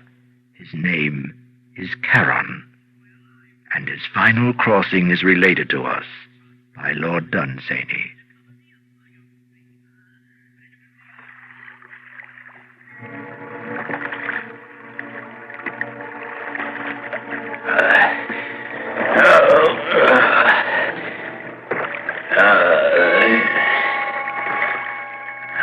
Lean forward and row. Row.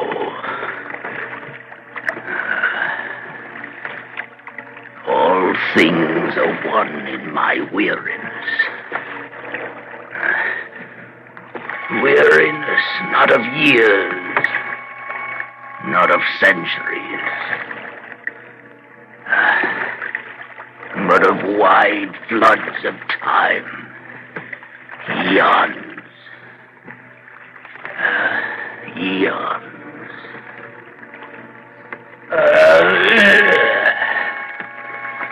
Oh, the heaviness. The pain in my arms. Part of the scheme made by the gods. And all of a piece with eternity.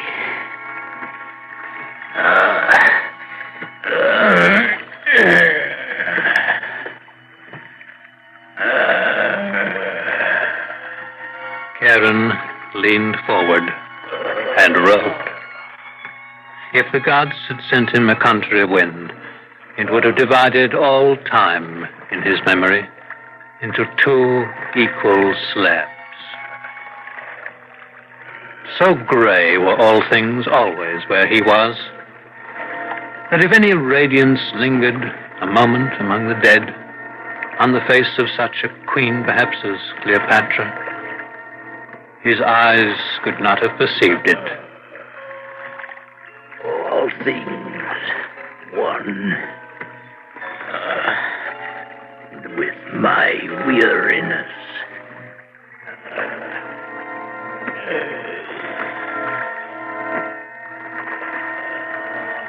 It was strange that the dead nowadays were coming in such numbers. They were coming in thousands where they used to come in 50s. It was neither Charon's duty nor his wont to ponder in his grey soul why these things may be. Charon leaned forward and rode.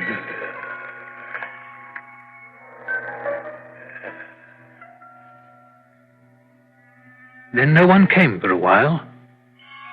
It wasn't usual for the gods to send no one down from Earth for such a space, but the gods knew best.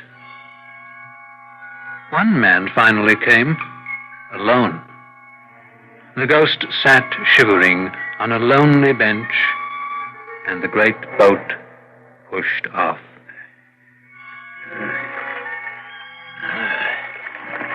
Only one passenger. Only one. Well, the gods know best.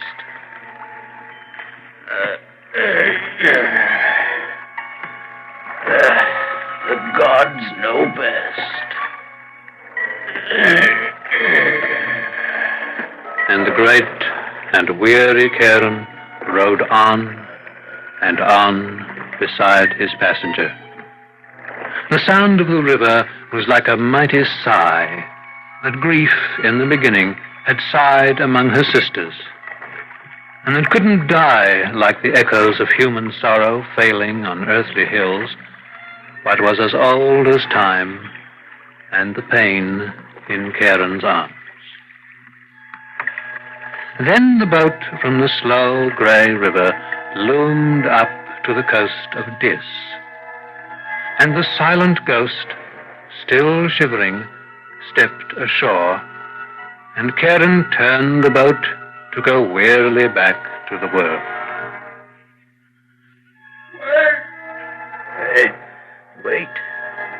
Wait. I can't wait. I must go back to the world. Wait! I am the last! I am the last one! The last. The last.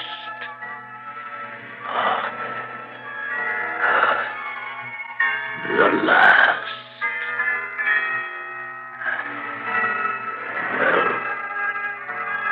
Well, the gods know best. The gods know best. No one had ever made Charon smile before. No one before had ever made him weep. The gods know best. The last. The last.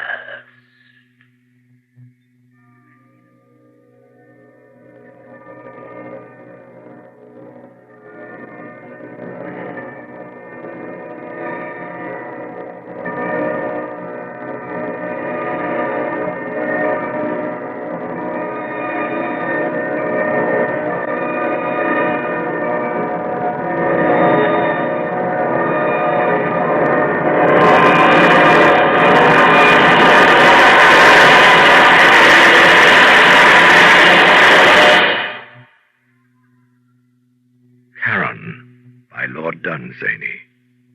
Bernard Mays narrated. Eric Bowersfeld did the rowing, with a technical production by John Whiting. Special production for this series was by Jim McKee. Well, that's all for now. Come and visit our archives again for another tale from the shadows. real soon.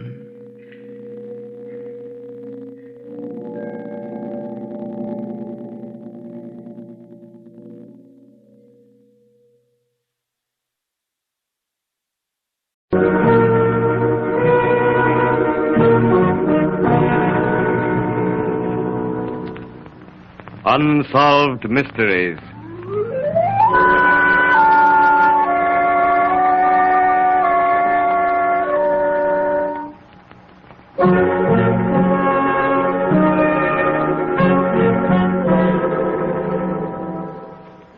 The Borden case is undoubtedly without parallel in the criminal annals of America.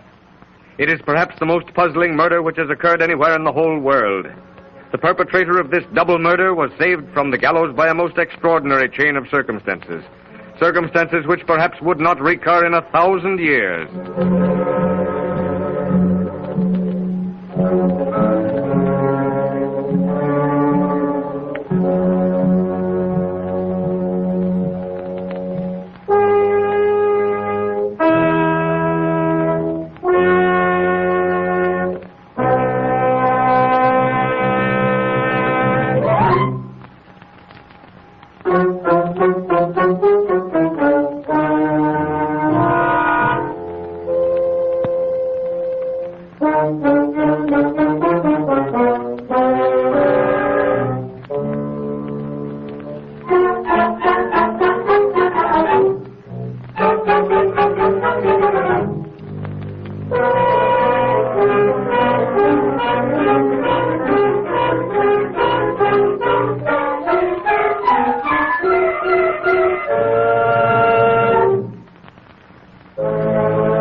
The Borden place in Fall River, Massachusetts was a house of silences. A house of moody, brooding silences brought about by pent-up hatreds, petty jealousies, niggardly dealings in money matters, and two daughters who hated their stepmother. A stepmother who hated with equal intensity her two stepdaughters. Even from the outside, the Borden house, where it stood on South Main Street, had about it an air of ineffable doom. The atmosphere of a place accursed. It is exactly 30 seconds before 11 o'clock on the morning of August the 4th. Bridget, the maid, finished with her morning duties, is resting in her room on the 3rd story. Mr. Borden is lying on the couch in the living room. Emma Borden is away from home. And Lizzie Borden, is standing on the back porch. Bridget, come here. What's the matter, Miss Lizzie? Come down quick. Father's dead. Somebody came in and killed him. Don't go in, Bridget. Don't go in. Get a doctor. Run across the street and get Dr. Bowen. Is there anything wrong, Lizzie? Oh, Mrs. Churchill, someone has killed Father. Please come over. I'll be over right away. The doctor isn't home. I left word for him to come. Miss Lizzie, where were you when this happened? I was out in the yard. I heard a groan. The screen door was wide open. I came in. Lizzie, where is your father? In the living room. Where were you, Lizzie, when it happened? I went to the barn to get a piece of iron. Where is your mother? I don't know. She had a note to go see someone who was sick. It must have been in town, but I thought I heard her come in. I don't know but what she may have been killed, too. Father must have an enemy. What's all this, Lizzie? What's it they hear about your father? It's Dr. Bowen, and he has Officer Allen with him. Oh, Doctor, in the living room. All right. Now stand back. Come on, Doctor. No need to examine him to see whether or not he's dead. Get me a sheet, somebody. How long's he been dead, Doc? About 10 minutes. Still warm. Lizzie. Yes, Doctor. Where were you when this happened? I was over at the barn. Where were you, Bridget? In my room, upstairs. Did you hear anything? No. Were you asleep? No. I've just been lying down for a few seconds. Now listen, nobody could have killed this man the way he's been killed without making some noise. No signs of any weapon either, officer. Let me see your hands, Bridget. That's it. Turn around. Oh, nothing there. You, Miss Lizzie. Let me see your hands. Me? Yes, you. Whoever killed this man must have left some traces. And you were the only two people in the house. There's no signs of blood on Lizzie. Not even inside her body. I've looked. Bridget, you go upstairs and see if Mother's come in. Not alone, Miss Lizzie. I'm not going up those stairs alone. I'll go with you. Oh, Dr. Lizzie. Oh.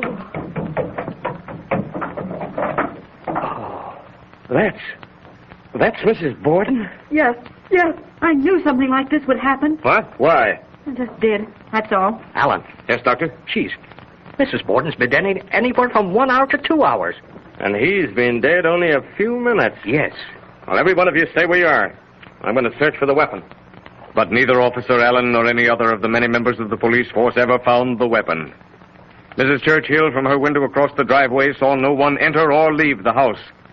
Mrs. Borden, the murdered woman, weighed nearly 200 pounds, yet no one heard a sound when the murderer felled her. Not a sound, not a cry, not a clue, but suspicions. Yes. Lizzie Borden lay in prison, staring at the whitewashed ceiling, hearing again and again the same words. Different voices, but always the same words. Where were you, Lizzie Borden, when this happened? Where were you, Lizzie Borden, when this happened? Where were you, Lizzie Borden, when this happened? Where were you, Lizzie Borden, when this happened? Where were you, Lizzie Borden, when this happened? Where were you, Lizzie Borden, when this happened? Where were you, Lizzie Borden, when this happened? The Superior Court of New Bedford on this day, June the 20th, now in session. Chief Justice Albert Mason presiding. All stand while the justice takes his seat. Mr. Robinson, you may begin your closing appeal to the jury. Gentlemen of the jury, you have heard the witnesses describe the sitting room in which Mr. Borden was killed. Of the walls, the ceiling were splattered with blood. Now, gentlemen of the jury, almost 2 hours elapsed between the murders. At no time was Miss Lizzie Borden out of the sight of Bridget the maid or Mr. Borden before his death for a period of more than 20 minutes. How could she cleanse herself of bloodstains in that length of time? I repeat, how could she cleanse herself of bloodstains in that length of time? She could not. Now remember that according to the state, Lizzie Borden must have killed her stepmother about 9:30, got rid of the weapon, cleansed herself, and appeared before Bridget the maid before 9:45. Again, she had between 10:45 and 11 o'clock in which to kill Mr. Borden, again dispose of the weapon, and again cleanse herself of bloodstains. Impossible, gentlemen of the jury, impossible. Within 15 minutes of Mr. Borden's death, Lizzie Borden was examined by Mrs. Churchill, who stated that there were no bloodstains on Lizzie Borden's person, not even inside her bodice. I have finished. I ask that you think carefully and seriously upon the evidence presented when you return your verdict. The district attorney may address the jury. Gentlemen of the jury, the defense contend that Lizzie Borden did not have time to cleanse herself after killing her stepmother. Now, that is something that no one can say. The medical testimony cannot and does not specify the exact moment at which Mrs. Borden was struck down. And Lizzie Borden may have had ample time in which to rid herself of the telltale bloodstains. In regard to the killing of Mr. Borden, I admit the difficulty. I cannot answer it. You cannot answer it. But, gentlemen of the jury, Lizzie Borden was the only person who could have committed the double murder. And so I say to you, gentlemen of the jury, as presiding judge in this case, that if the state have not proved their case, then you must find for the prisoner and return a verdict so. You may retire to consider your verdict. While the jury retire to consider their verdict, consider the case. It is not easy to remove bloodstains. Bloodstains can be removed more or less easily from the smooth skin of the face, but from the hands, no. Remember, too, that there was no bathtub in the Borden home. Do not lose sight of the fact that no weapon was found. No burned clothes were found, and the murderer must have been literally saturated with the victim's blood. Consider, too, that at any moment Bridget, the maid, or Mr. Borden could have walked upstairs and discovered the murderer killing Mrs. Borden. The jury have been out almost an hour. It is 4:30, and they file to their places in the jury box. Are the gentlemen of the jury agreed upon a verdict? We are, Your Honor. Lizzie Borden, stand up. Face the jury. We, the jury, find the prisoner not guilty. A careful reading without emotion or favor of the trial transcript must convince any unprejudiced person that Lizzie Borden did not commit the double murder. Since this is an unsolved mystery, any solution is necessarily a supposition based, however, upon the known facts. A possible solution will be presented after you have heard from your sponsor.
On 2 occasions previous to the Borden murders, the Borden home had been robbed of jewelry and money.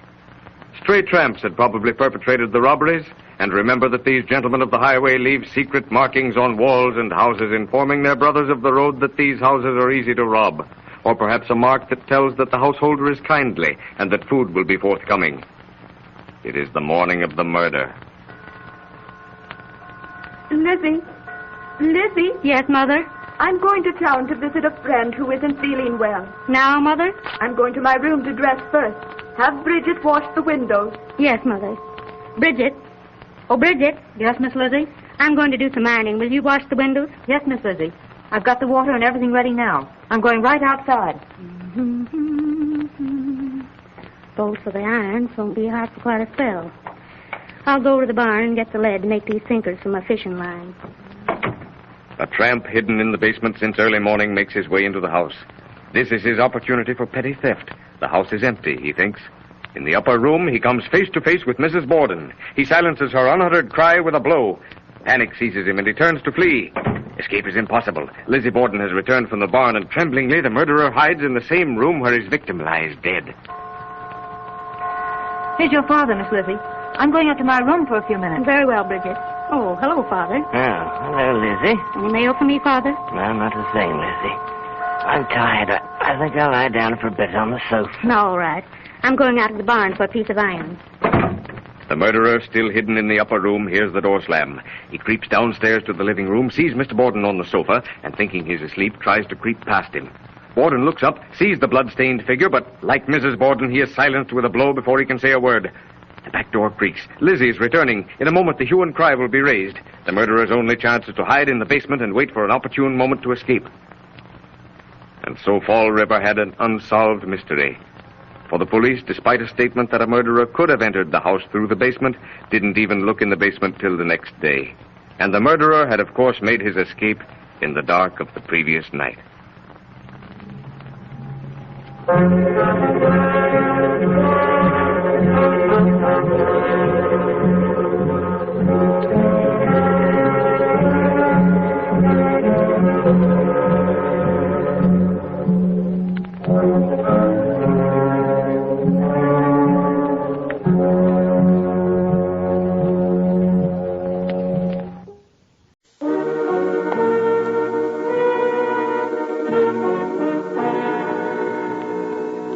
Unsolved Mysteries.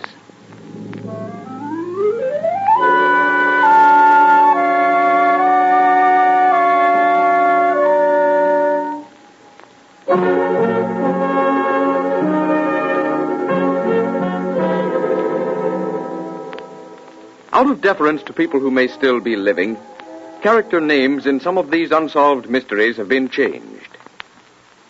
No tale from beyond the frontier of mysterious Tibet or from the depths of dark Africa is more weird than tonight's unsolved mystery, laid in California. A mystery which, for downright eeriness, rivals the imaginative writings of an Arthur Conan Doyle.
The scene is a famous war correspondent's home in Hollywood, California.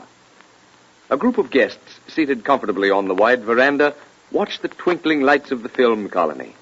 And every so often the stabbing finger of a giant searchlight cuts the deep blue of the sky and loses itself in the unfathomable spaces beyond. A prominent motion picture director sweeps his arm over the scene as he turns from the veranda rail to face the group. Oh, I know everything's swell in Hollywood, but sometimes I'd like to get away from it all. Go someplace to rest where no one would ask any questions and where I could be alone. And where no one would say yes. Yes, instead of being asked questions and telling people what to do, I'd like to ask a few questions myself. But would you like having someone tell you what to do? You've been an important director for a long time now. Taking orders from someone else might not be so easy. Well, I'd like to try it.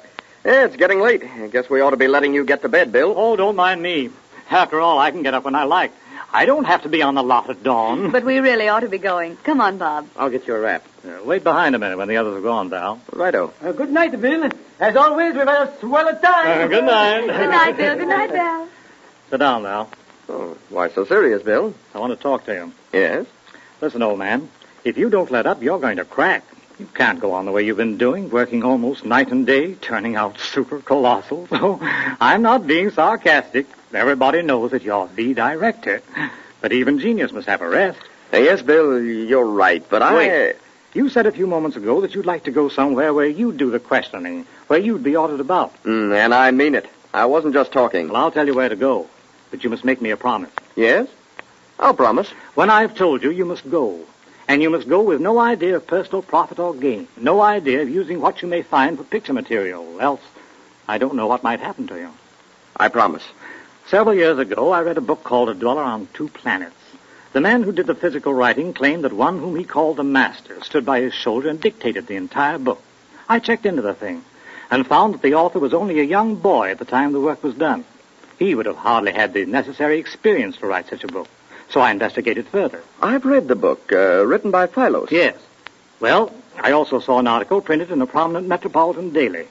The writer had gone to the slopes of Mount Shasta and had discovered there the same type of people that Philos had written of in his Dweller on Two Planets. Seems to me that I read something in the Times about strange, unaccountable lights being seen from the region of Mount Shasta. Right. And so, all in all, and being a newspaper man and of an inquisitive turn of mind, I went there. You did? Yes. I got to Dunsmuir in Northern California about 10 in the morning. Soon after, began making my way towards the slopes of Mount Shasta. I had a strange feeling, a feeling of expectancy. There was a deep silence, except for the singing of birds and the sound of a waterfall. I'd been sitting on a rock, I don't know how long, when... My son, do you seek knowledge? What? Why, where are you? At your side. Oh, now I see you. What was that you said? It is of no matter. You are a newspaper man? Yes, I am. But you would also seek the truth? Well, to be quite frank, I read quite a bit about the masters of Mount Shasta, and I wanted to find out for myself. That was known to us. I have come here to speak with you. Yes? Certain things will be disclosed to you, but you must not use these disclosures in your newspaper work. For the benefit of mankind, you may use them, but for profit, no. It is a testament between us? Yes, I swear it. We go now to the temple. Temple? What temple? The temple of enlightenment. It is before you. But there is no temple. There was no temple. I can't believe my eyes. There it is, all gleaming white.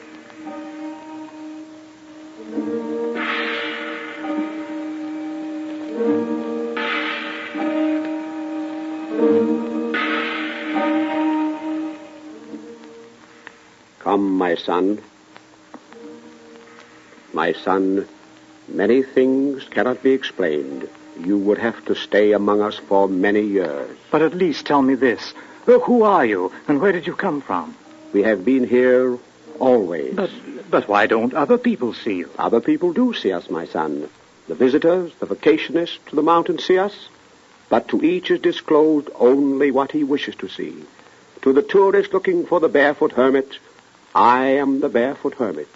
To him who looks for a man grown old among the mountains, that is what I am. To the seeker after truth, I am a guide, the servant of the master. But that still doesn't tell me who you are. Some foolish ones think that we are descendants of the lost tribes of Atlantis. We were before Atlantis was. You mean That you're centuries old? That you never die? Death, my son, is but an illusion. Your friends in Hollywood who cannot see you, to them, you might as well be dead. But they know I'm not.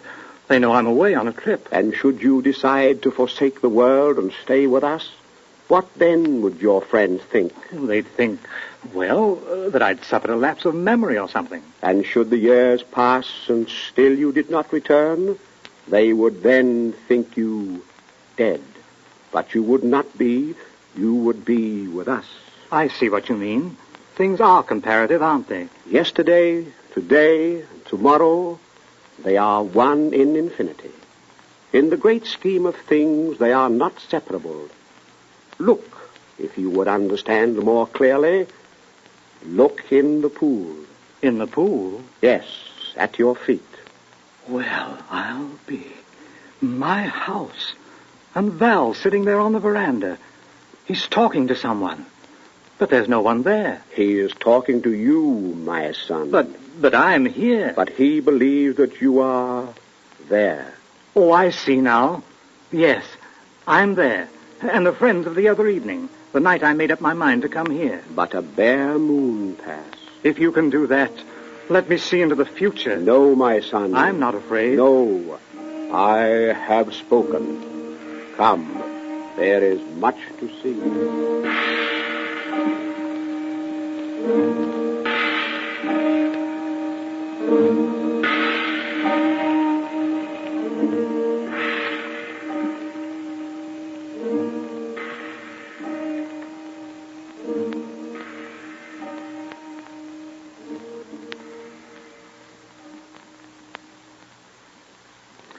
It's impossible to tell you of everything I saw and was told while I was there.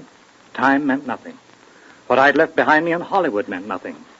I remember sitting thinking, and then looking up to find myself seated on the same rock I'd been sitting on that day the master first spoke to me. Oh, you awoke to find yourself seated at the same spot. Awoke? What do you mean? Well, wasn't the whole thing a dream brought on by what you had anticipated? That's what I thought at first. An extraordinarily vivid and realistic dream. But when I returned to the hotel, a few surprises awaited me. Yes? In the first place, I found that I'd been gone 90 days. What? The hotel people told me that I'd returned to the hotel, paid my room for 90 days, and told them I was going away for a time. Was that when you sent me word that you wouldn't be back in town as early as you expected? I never sent you any word. But, Bill, you sent telegrams to Watkins, to Ruth, to Simpkins, and me. You mean that you all received telegrams, but I didn't send them? But that's impossible, man. Fantastic. Perhaps. But you go to Shasta or to Dunsmuir and look at the telegraph company's files. You won't find any originals there. And here, let me show you something. What? This check. Look at it. It's the check the hotel people said that I gave them. It looks all right to me. Your signature all right. Did you ever see ink as black as that? Well, no, Hold the check up to the light. Can you detect any signs of the scratch of a pen? No, I admit that That check, Val, was never taken from my checkbook. I didn't write it. It's a sample of the master's powers of materialization. But there must be some explanation. Yes, I think there is, and I'll try to give it to you. In just a moment, you will hear a solution to the Mount Shasta mystery.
Ladies and gentlemen, inasmuch as any solution must of necessity be supposition, liberties of time, place, and characters have been taken in this solution for which you have been waiting.